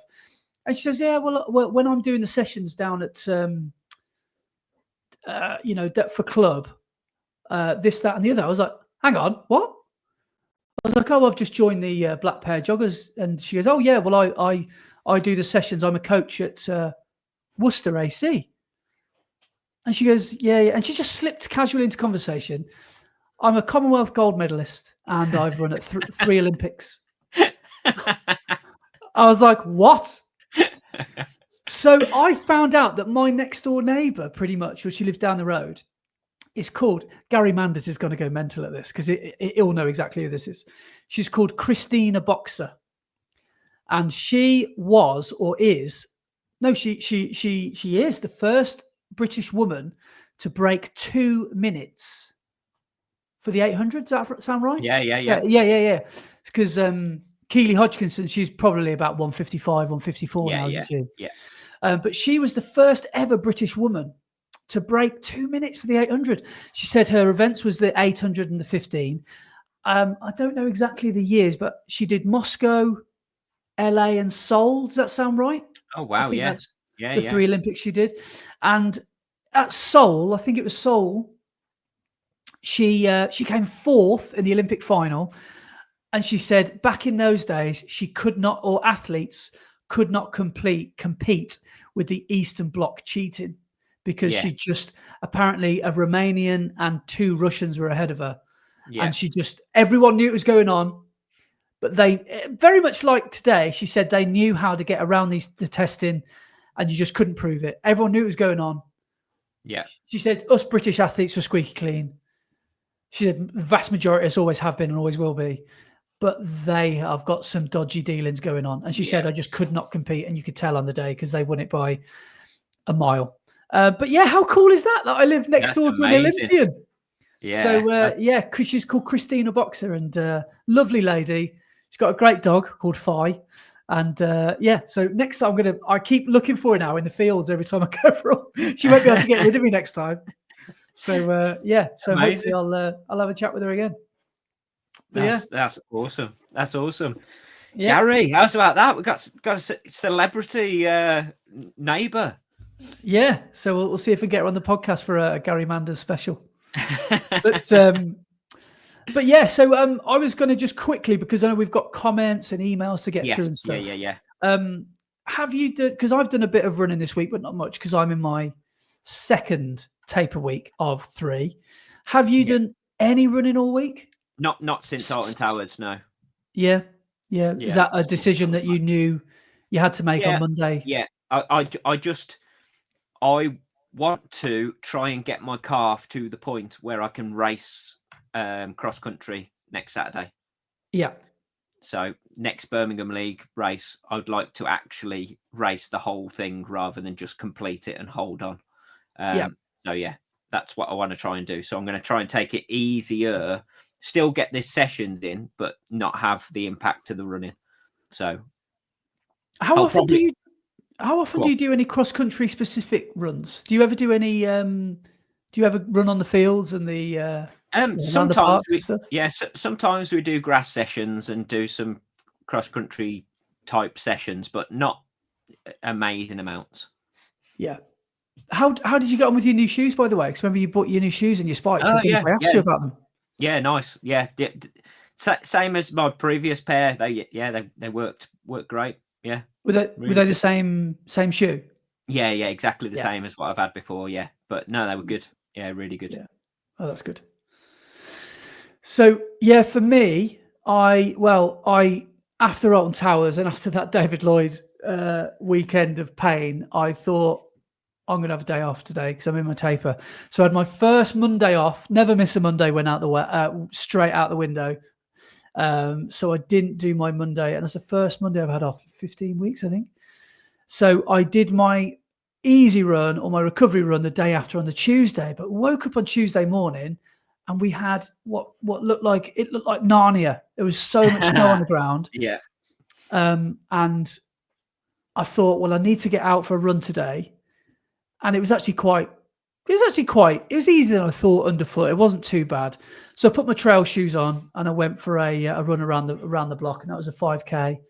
Did that nice and easy. And yeah, it was just quite nice to be out in the snow. It just reminds me how long a 16-week training block is, because I'm now entering the third season of training. Because when I started, it was pretty much the back end of summer and it was like 25 degrees every day. We've gone through autumn and now we've got these really bitterly cold mornings and days to contend with. So that was what I did on Tuesday. Wednesday, track got cancelled, probably for the best. Yes. Because I saw a picture of it and it did not look in a good state. And I was going to do my usually it's about 6 mile, about 10K of track. So I tried to think what would be an appropriate session to do given the terrain and also given that I've got this marathon coming up. So I did 400s and I just did 2 sets of 4 lots of 400. And I did 400s at that 6:25, 6:27s, at that 4 minutes a K. And around the... it's weird to try and do a track session on the road, especially when you've got hills, because I did the exact same loop that we ran our 10K on. But I don't know if you remember that. I didn't run up that big hill. So I got to that T junction where when you turn right, you go up the hill. I turned around and went home. So I did about 5 or 6 lots of effort out up the hill, and then the last 2 lots of effort towards was down the hill. And it went quite well, actually. Like I said, I grabbed the Adios Pro 3s and I grabbed me new Go Faster sunglasses. And I ran in a coat, actually. So I don't know when the last time you did a speed session in a coat was, but it feels a bit like a parachute because you've got your built-in hood. Yeah. Feeling like a bit of a parachute. But it was so cold. I was like, I don't know if I can bear having a T-shirt on. So I went out quite late. I went out about 30 seconds after I found out that track was cancelled. Because in my head, I'm like, right, I really wanted to do a speed session today. And it's getting dark. I'm not doing a speed session with my head torch in the middle of the night with the blooming cars coming around icy corners on a 60-mile-an-hour road. So I've got to go now. So I got that last hour of the day before the sunset. So that was in total 9 or 10K. So that was quite a nice session. And then and that's it. That's brought us up to today. And after this podcast, I'm going to go out before the sun goes down again for an easy run, which would be about 10 or 12K. So just over 6-7 miles. And then that takes us into the weekend. Nice. So nice easy one this week. I'm going to go for about 50K, 30 mile. So that's excellent. So taper is going well, even though you're not feeling the freshest. It's going well. I think so. I think I'm not really doing anything any different to any usual taper, really, apart from taking down the mileage. Because I don't really want to not do speed work. Like next week, if track is on, I'll probably, like you've said, probably just go and do half the session, or maybe just 1 or 2 reps rather than all the reps or something like that. So I might not even do track next week. I'm not quite sure, but I still want to do something quickish next week to turn my legs over, because my legs just feel like creaky at the moment. They feel like, because by this point I've normally been on a lot more runs than I have, and I don't know, is it that thing of feeling like you've been sat down too long? Is that what I'm feeling? That's why my legs feel a bit sore, rather than. Well, you're also feeling the recovery from the fatigue of all of your peak weeks. So yeah, because I think there's also, I mean, this is classic paranoia, but I feel like I want to go out and do one last 20 miler, which I know I shouldn't do and I won't do. But you know how you just think, my body won't remember on marathon day what 26 miles feels like. I won't be able to do it because I haven't done one for a few weeks. Because on the weekend, on Sunday, I'm going to do a 10 miler. And that's going to be the longest I'll run, obviously, which will be 16K. But yeah, it's just such a strange feeling, isn't it? You just feel like you should be running further. You just feel like you've not done enough. And that's a classic part of the taper, isn't it? And that's what I'm just going to have to go through for the next 10 days. Yeah. Yes, definitely. Do not push it too much. No, I won't. I definitely won't. I almost definitely won't. No, I won't. I won't. There'll be no negative G's on my face. We'll keep that for the sprint finish last week. Yeah. And please look after your ankles in this bad weather. Ankles are delicate things. So make sure you are. And at this point, I mean, I know they always say the hay is in the barn, which I don't really understand that kind of saying. But they say, don't they, that you're not going to achieve anything now. You're not going to add anything to your marathon. You're probably only going to subtract. Yeah. So don't do anything. Yeah. Don't risk anything now. There's no need to. Yeah. Yeah. The hay is in the barn. All the hard work's been done. So the hay is there. It's ready to go. It's just got to settle and rest. And then you reap the rewards and the benefits of all of that hard work that you've done to collect it. Yeah. So then it's 26 miles of hay. 26 miles of sorting through that hay. Yeah. Yeah. Yeah. Right. So we should, because we've probably left it a bit late because of how many we've got, but we should get onto some comments, because we didn't do any last week, did we? Because we had the queues on. And that chat was far too good to cut short. So right. So let's get on to some comments. So first one is from Michael Ager. He put a couple of comments, but one of them was, don't want to jinx Valencia, but personally I would be gutted if it was cancelled. I don't do virtual runs, and I certainly won't pay to get a medal for a virtual race, but I love watching your weekly training blocks. And nice one, Michael. Therefore, obviously we're a bit behind, but we haven't got to worry about that because Valencia is on. Yes. The race is on, baby. Yes. Right. Next one is from Dave Napier, and he says, everyone is different when it comes down to whether you can or want to do a time trial at the end of a training block. For my first marathon, I put all the training in, and then the first lockdown happened 2 weeks before the race day. I was uncertain if I was going to be able to do the marathon on my own, so I just tapered anyway whilst I made up my mind. I only really committed to it a couple of days beforehand and decided I would go for it. Mine was slightly different as it was my first marathon, and at the time I had no idea when races would start up again. I'm glad I did it, and I'm proud of the 3:35 time I managed to achieve. It was 3 years before I beat that time in an official race, which was slightly frustrating as I wanted the time to be official. I think now I would bank the training and throw the fitness at a sub 25k attempt. I have been in shape a couple of times to run that time, but because I was training for a longer race, I've never done it. So I've never considered that. What about if you have the race of your life, not in a race? Yeah, exactly. So, yeah. It's that's what I mean. So if you'd have trained up for it and Valencia wasn't on, and you'd have gone and done your marathon time trial round Pitchcroft, and say you'd run, I don't know, a 3:15 rather than a 3:20, you'd have been ecstatic. But then at the same time, is it official? Yeah, I might never have beaten it. I might not get close to it again. So yeah, that's yeah. But there we go. Awesome running though, Dave. That's ace. Imagine that first marathon as well, lockdown. Yeah, first marathon and run it on your own. Yeah. Plug was pulled as well. Oh, well done, mate. Next one is from JK Running 66, and he says, Jordan, I'm the fella that ran the Auckland Marathon. The vid I made is on this channel that I'm commenting with.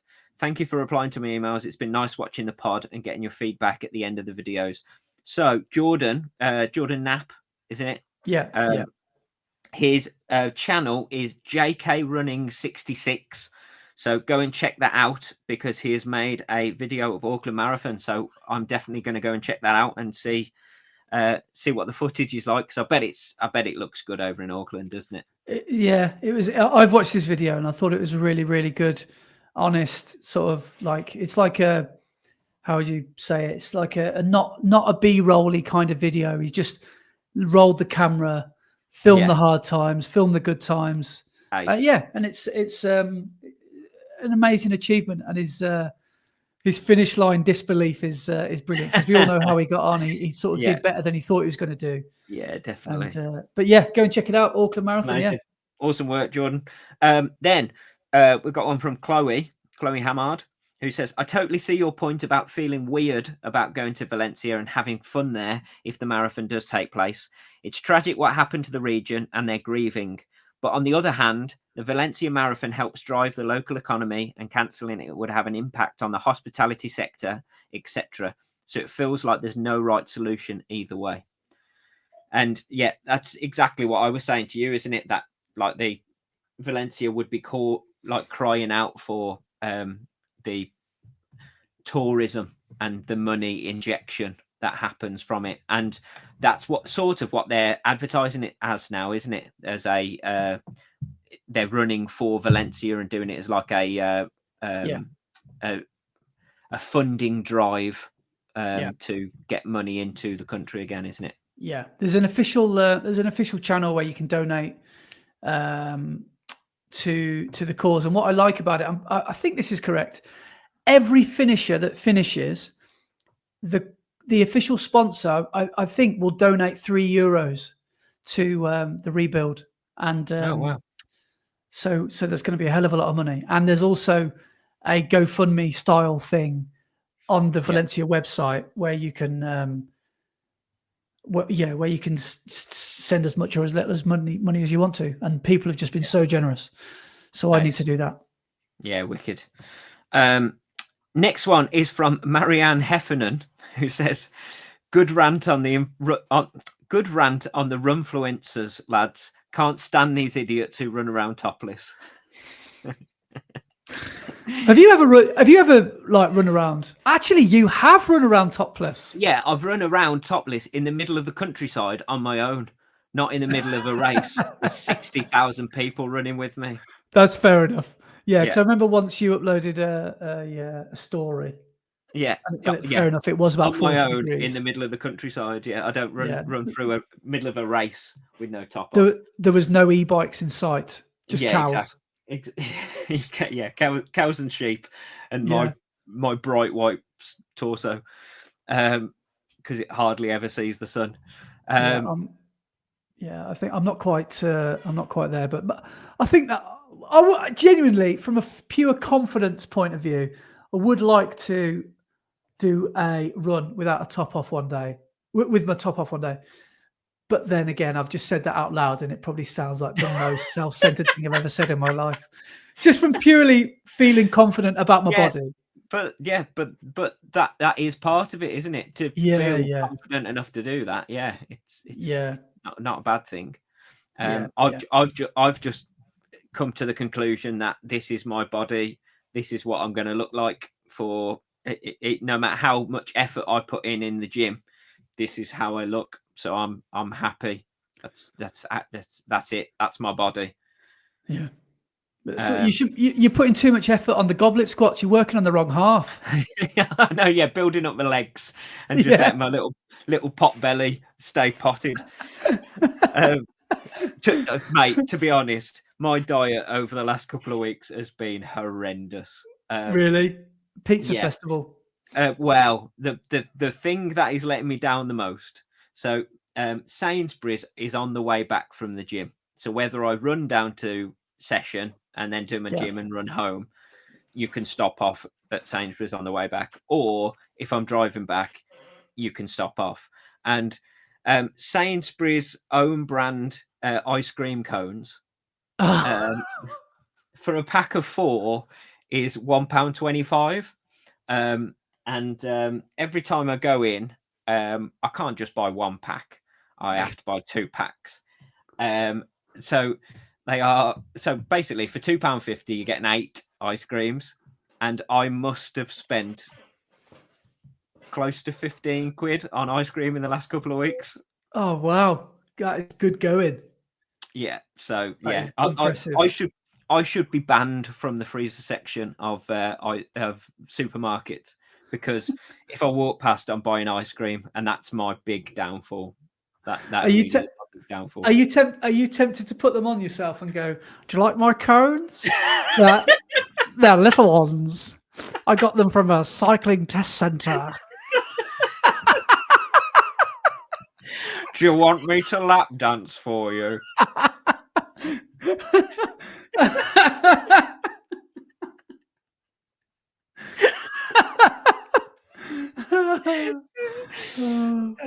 Brilliant.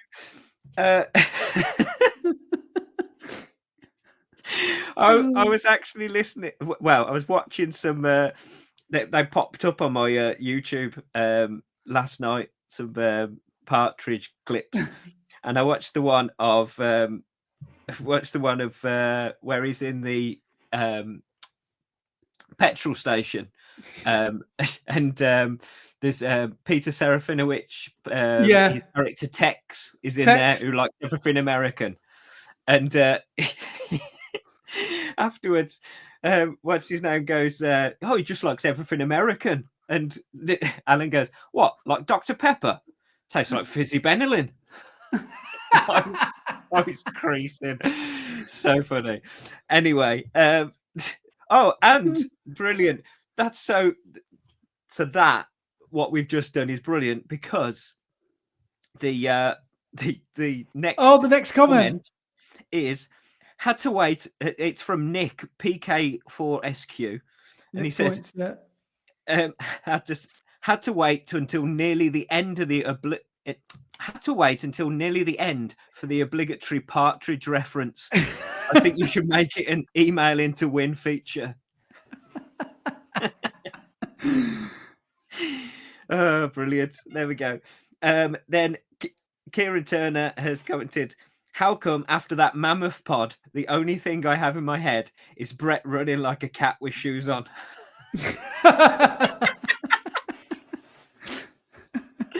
Me and Vaporflies like a cat. Yeah.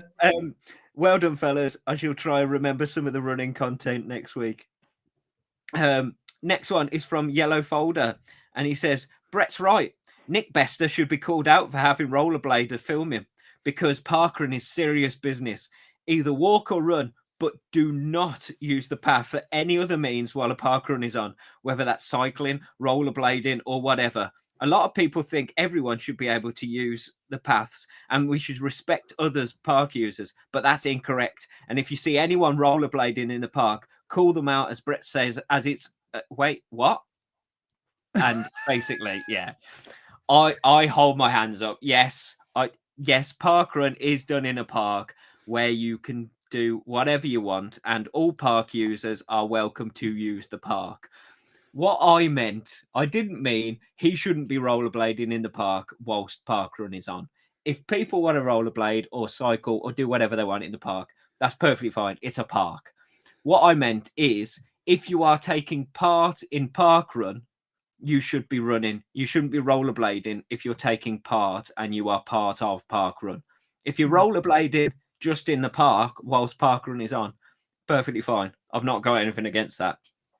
All I was saying is, if somebody is actively taking part in Parkrun whilst wearing rollerblades, that's a bit off. But there we go. Anyway, yeah, I hold my hands up. Yeah, that was a bit of a silly statement from me, but at the same time, you sort of know what I meant. Yeah. Yeah. Next one is from Charlotte Taylor, and she says, film the best moments of your adult life, which will probably revolve around running and cats. Andy, don't forget the cats. Yeah. Well, have we got Misa and Boba? Are they local? Have we got them? They are wandering in and out of the room because it's morning at the moment, so they're not as tired as they normally are when we're recording in the evening. So they're being a bit more mischievous this morning. So I've had to stop them from clawing or trying to jump on things that they shouldn't be on. But there we go. So every time you take a nervous look over your shoulder, one of them is probably doing something. Around doing things, and Boba's just come in moaning. So yeah. Right, Bobes. But next one is from Alba CV6QZ. Says great chat. Says great chat as always, chaps. Great stuff on the massive PB, Andy, and hoping for a speedy recovery for you, Brett. So thank you very much for that. Next one is from Dave, Run Like a T-Rex, from back on episode 40. And he says, congrats on the epic PB, Andy. Top friendship and support from Brett too. Listening to how happy Andy is with his PB and how proud Brett is genuinely lovely to hear. Fingers crossed for Valencia, Andy. You've smashed your training block. Cheers Dave. Man. Yeah, nice one, I tell you what, seeing your friends achieve things is just as good a feeling. He's done exactly. Sorry, hang on. Did you just see Boba then? Yes. Shouldn't be. Come on, please. Thank you. Oh, Bobes. You've been eyeing that up all morning, and you've just finally done it whilst I was in the middle of chatting. So say hello to everyone. Say hello. Hello. Tie. All right, Bobes. But yeah, what was I just talking about? Yeah, seeing your friends achieve their goals and their targets, the feeling is just as good as when you do it yourself. It's ace. I love it. So next comment is from Deegsy, which is Kieran Deegan. Yes. And he says, hi lads, cheers for the shout out and well wishes for New York. I had such a great time from the awesome shakeout run in Central Park. Oh man, jealous. The expo and then the marathon. Out of all the races I've done, this was the best organised and I believe set a record for the biggest ever. It did, didn't it? There was 60-something thousand running New York. Yeah, crazy. Yeah. The result I can't complain with after having a terrible training block, from a confidence-boosting run at Worcester with Brett to then catching COVID 2 days later. Wow. I wasn't right for a good 6 weeks, and then an old injury flared up and stayed with me until the race day. But I always say adrenaline is a great painkiller, so the plan was just to go out at target pace, then try to hang on once it started to hurt. A run walk in the last 4 miles got me over the line in 2:57:20, which is incredible. Running with he's done it again. I know. I didn't want to interrupt you. We all saw it. He's up there again. Boba, come on, mate. Yeah. So sorry, Kieran. In the middle of your really good comment, and my cat's deciding to jump onto really small ledges and knocking loads of things off. Anyway, currently sat on the plane home listening to the podcast as my 2-year-old has stolen my iPad, and as his obviously isn't good enough. a bit of recovery when I get back, and then out to Florida in 6 weeks for the Walt Disney Dopey Challenge. Man, amazing. again, mega jealous. That's something I would love to go and do. I'd love to do the Dopey Challenge. So the Dopey Challenge, for anyone who doesn't know, is over in Florida at Walt Disney World. The Dopey Challenge is 5K, a 10K, a half marathon, and a marathon all in 3 days. And on the marathon, you run through all 4 parks of Disney World, which also sounds incredible. Also, in the Florida kind of January weather, it's probably 100% humidity and probably about 20 degrees by breakfast time. And you set off, I believe, at about 4:35 a.m. Yes. Because you need to be done by the time the park opens, I think, or before it gets too hot. Yeah. Yeah.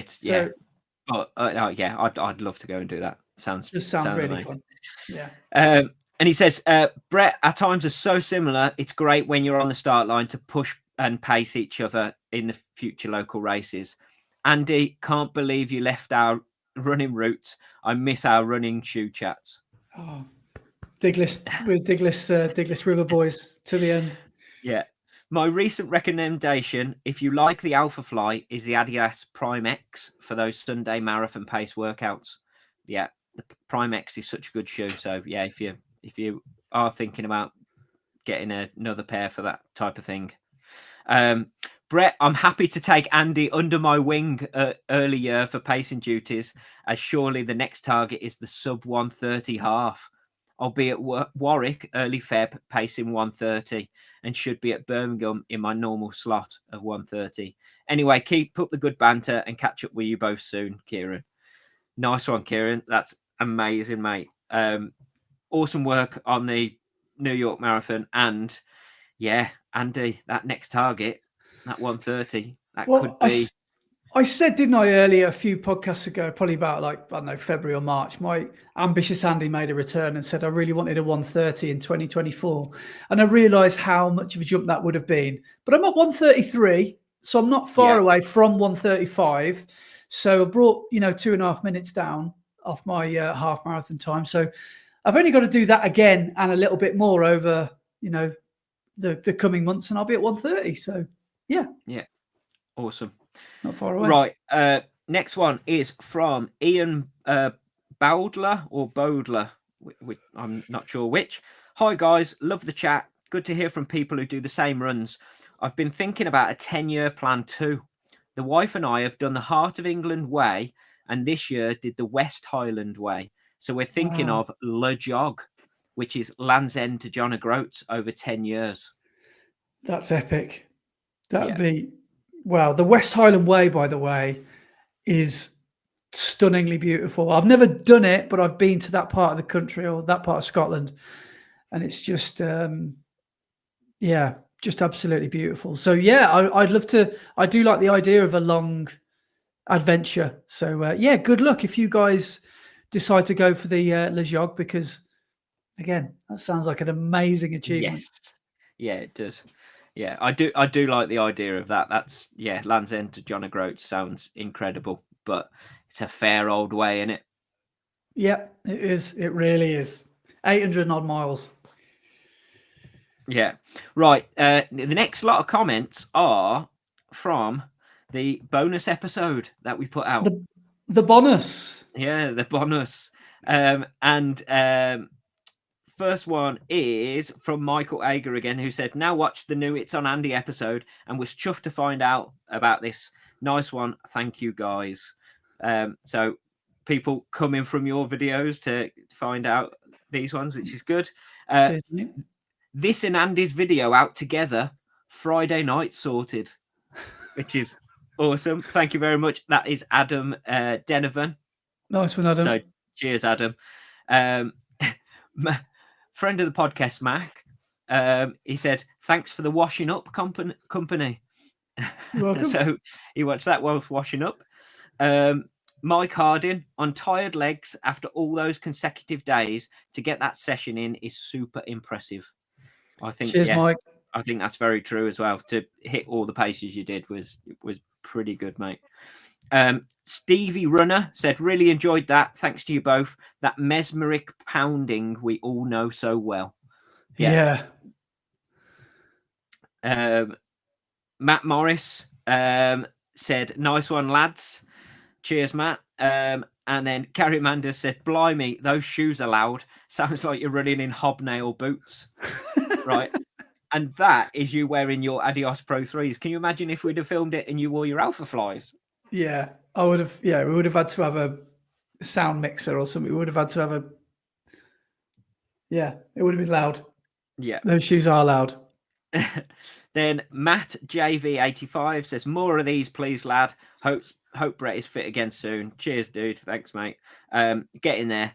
But more of these, please. So looks like we might have to do some more bonus episodes. We might have to, yeah. Yeah. Then John Comrie says, brilliant, lads. And Sam King says, brilliant effort on those hills. Cheers, guys. Then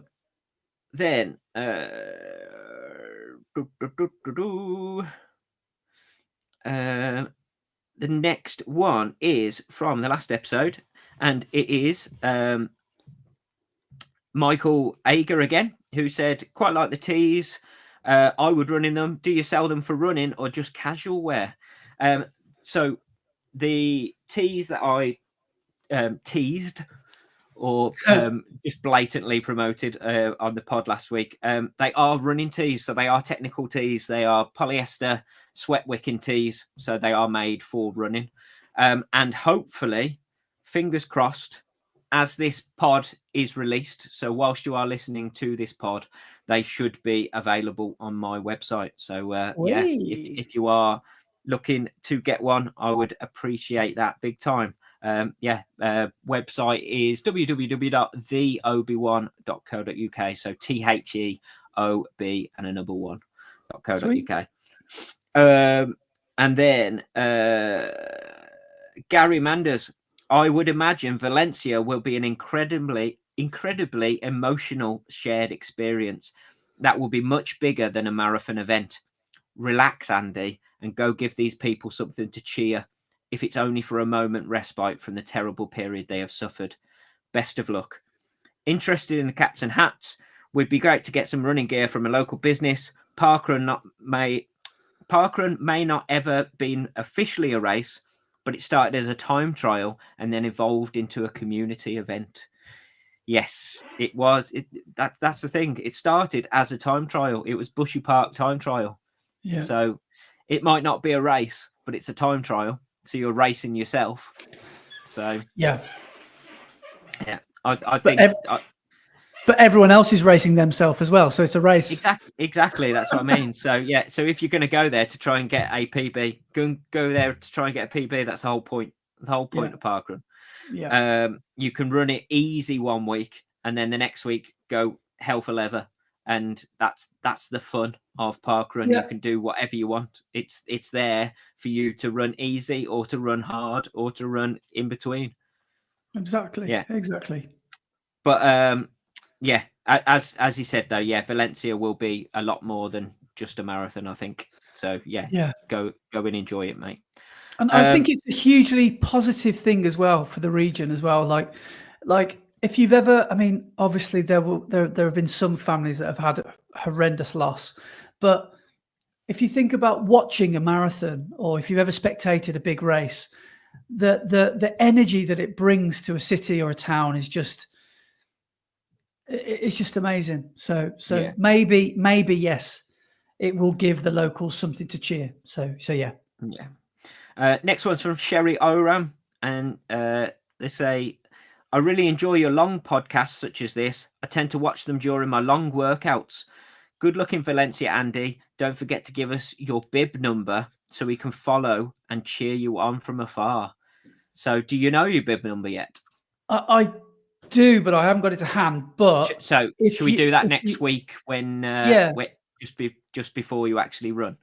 But if you download the Valencia Marathon app, you can find. You just type me in at Andy Maguire and I'll come up.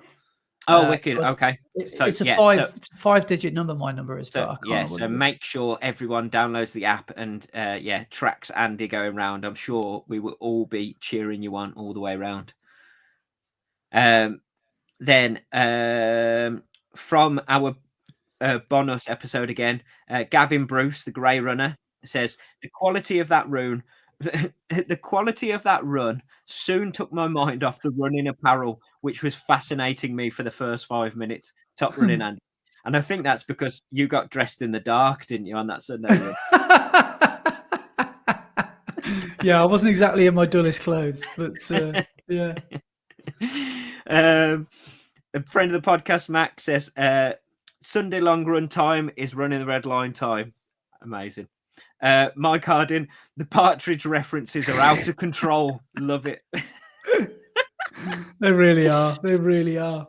Then Tom Pothcary says, hi, with your training blocks for Valencia and your upcoming training block for London, do you set the plan yourselves? And then do you load the workouts onto your watches? Be great to see a vid on how you do this initial setup, etc. Great podcast as always. Well, if I did, it would be a very short video because the answer is no and no. Sorry. Yes, I do set. Sorry, it'd be yes and no. I do set the workouts myself, but the volume is what I'm after for the week. And usually I like an incremental increase and then a decrease for deload and then increase again. And you just sort of know what sort of days you do what sort of efforts on. But no, I very rarely, long runs I do put onto my watch because I like to try and hit blocks of paces. And it's very easy to lose count once you've started doing more than, 10 miles or 16K. You can just easily lose count of what rep you should be on. But no, I don't normally put many things onto my watch apart from interval workouts where I should be hitting a certain pace when I don't trust my effort. And yeah, long run blocks. So 2 out of 7 max per week I will put onto my watch. Yeah. Yeah. Well, with my training blocks, I do my own training sessions other than. So what I tend to do is I do my Tuesdays and Thursday sessions with the club, with B&R, and whatever the session is set for Tuesdays and Thursdays, I just do that session, and I do an easy run, like warm up to the session, do whatever the session is, and then add on extra mileage at the end so I can hit that mileage for the week. And then my Sunday runs, I set for myself. I tend to decide what I'm going to do on the Saturday, what I'm going to do on the Sunday. But I have never ever programmed a training session into my watch. I've never done that. Just because if we're doing the training with a club, I manually lap my watch after each effort. So I just run whatever the distance is and manually lap it. And then on my Sunday runs, I tend to do all of my marathon pace box in blocks of at least a mile, or blocks of 2 mile, or blocks of 5 mile, or whatever. So the watch is constantly auto lapping after each mile. So I don't need to program in a mile to know what I'm doing. I just know what sort of pace I should be running at. So I just have the watch on the face that tells me my current pace. Yeah. Yeah. So gets a bit confusing when you start adding 400s and 800s and 600s in there, doesn't it? Yeah. That's what track's for, isn't it, really? Yeah. Exactly. And then friend of the pod, Mac, again, says, friend of the pod in peach. That's what he is. He's the friend of the pod. He's always in that one T-shirt, isn't he? He's his peach Obi-Wan T-shirt. Yeah. He should be a model. Get him on your website. He could be your peach model. Yeah, my model. Yeah, I just need to take screenshots of all his videos. Yeah. And then from the bonus, Kieran Turner says, awesome running, fellas. Awesome, fellas. Great running, Andy. And then from the last episode, Kieran says, cheers, fellas. 75% on the run. And then my legs got tired. Need to up my long run game again. Yeah. Then from the bonus, Liger Pride says, mighty, impressive stuff. The hard work is paying dividends. It is indeed. Run Like a T-Rex Dave says, that's a mighty effort, Andy. Metronomic pacing and the form look great throughout. Very good sign that you can do without the. Very good sign you can do that without the adrenaline of the crowd, etc. Top support work, Brett. Hope the car behaves quickly. And then Aragul 12 says, love this podcast, lads. Keep it up. We will. Don't worry. And then our last one is from our last episodes.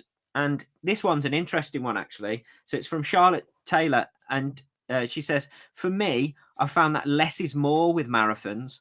I've followed Ben Park's training plans, Macmillan running training plans, Garmin training plans, and they all had me doing at least 2 20-milers. And this provided very little return. And I struggled to get under 4 hours with my best, just getting me a good for age at 3:59.14.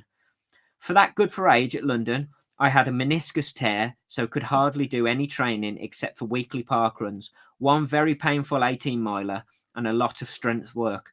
This got me to 3:56. So go figure.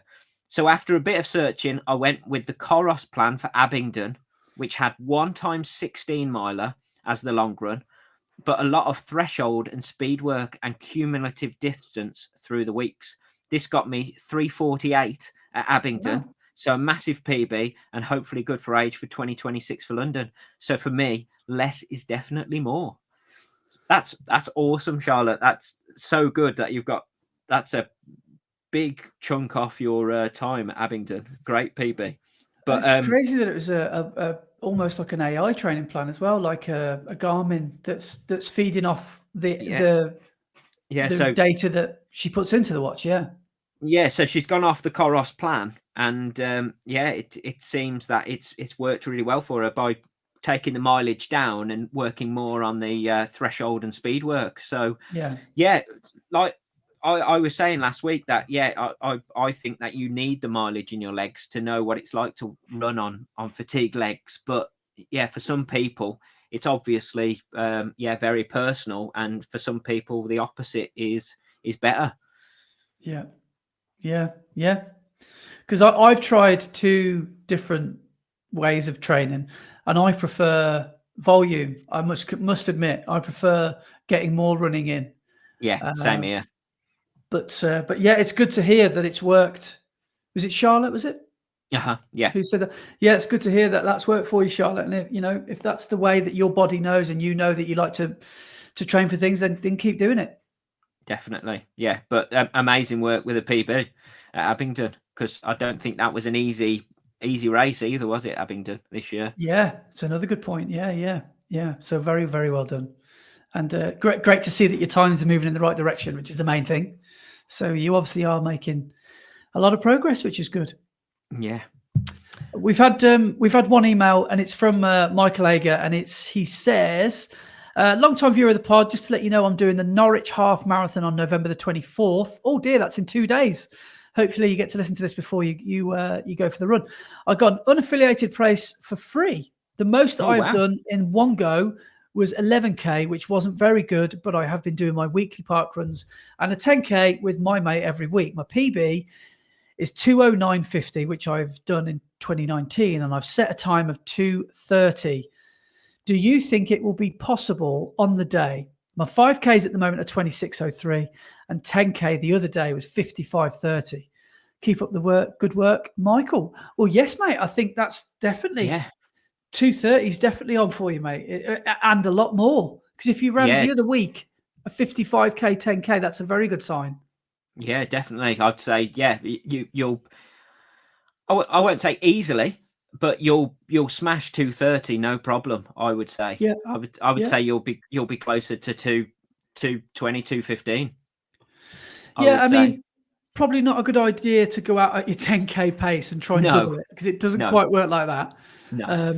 But if you can just go somewhere, I mean, maybe have one eye on the old PB if that's something you want to try and beat, which is 2:09, which is a little bit slower than your recent 10K that you've done. But I mean, what you could do is go out at that old PB pace, or go out at 2:30 pace, and then second half, just put your foot down. Kick it on, yeah. Because you could Kick on a easily. bit. It sounds like you could easily do that. So, yeah, we believe in you, Michael. We think you can do it. And Definitely. on 24th of November, I hope you smash. Yes. In true Partridge style, the Norwich Half Marathon. Aha! Hopefully there'll be access to Dixon's. What do you think of the pedestrianisation of Norwich City Centre? I think it's a good idea. Oh, you're wrong. Oh, do you know Norwich is actually deceptively not flat either? I always thought that Norwich was a flat, because we always hear from anyone not from Norfolk that Norfolk's a really flat area, and I thought, well, Norwich must be flat as well. But I went to Norwich not long ago, and it surprised me just how many hills there are there. So I'm sure it's going to be an interesting race for you. And yes, Michael, I hope it goes well for you, and let us know how you get on. Yes, definitely. Right, so just to finish off, because this super long episode where we haven't really talked about much. We said, well, we haven't really got much to talk about, have we? No. So yeah. But we need to do the Strava segment. Yes. So I don't know why I've started whispering that. Why have I started whispering the Strava segment? It's quite sinister, isn't it? But anyway, last week's leaderboard, and we haven't talked about this, and we've done the same as we normally do and forgot about something. But our leader last week for our mileage is no surprise, and it is. Oh yes, Dan! It is Dan! Dan! Oh my God, mate! I've got a whole segment on you, and I haven't even. Yeah.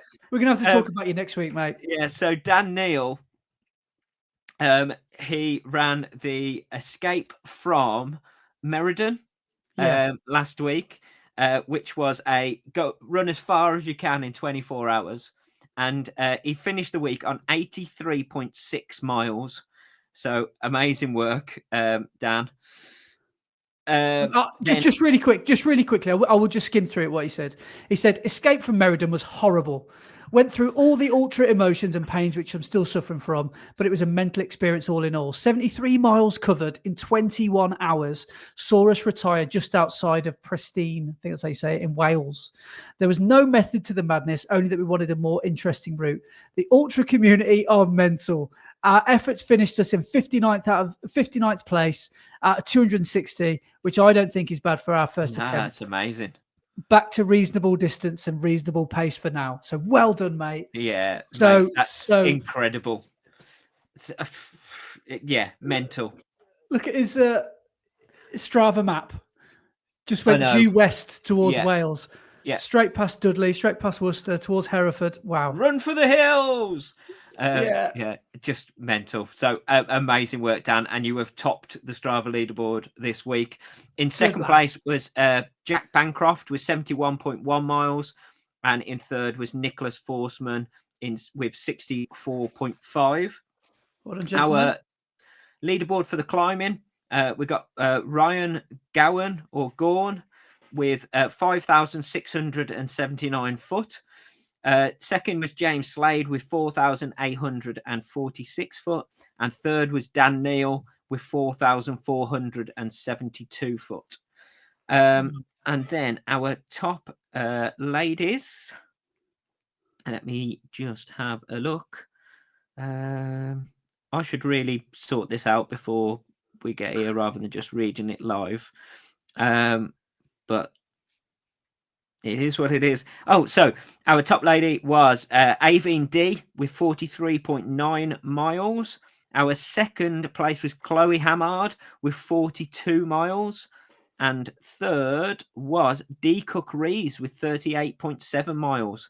So amazing work to everybody on the mileage and placing on the Strava leaderboard this week. If you are not a member of our Strava club, please go and join. And you never know, you might be the next name we read out on our Strava segment.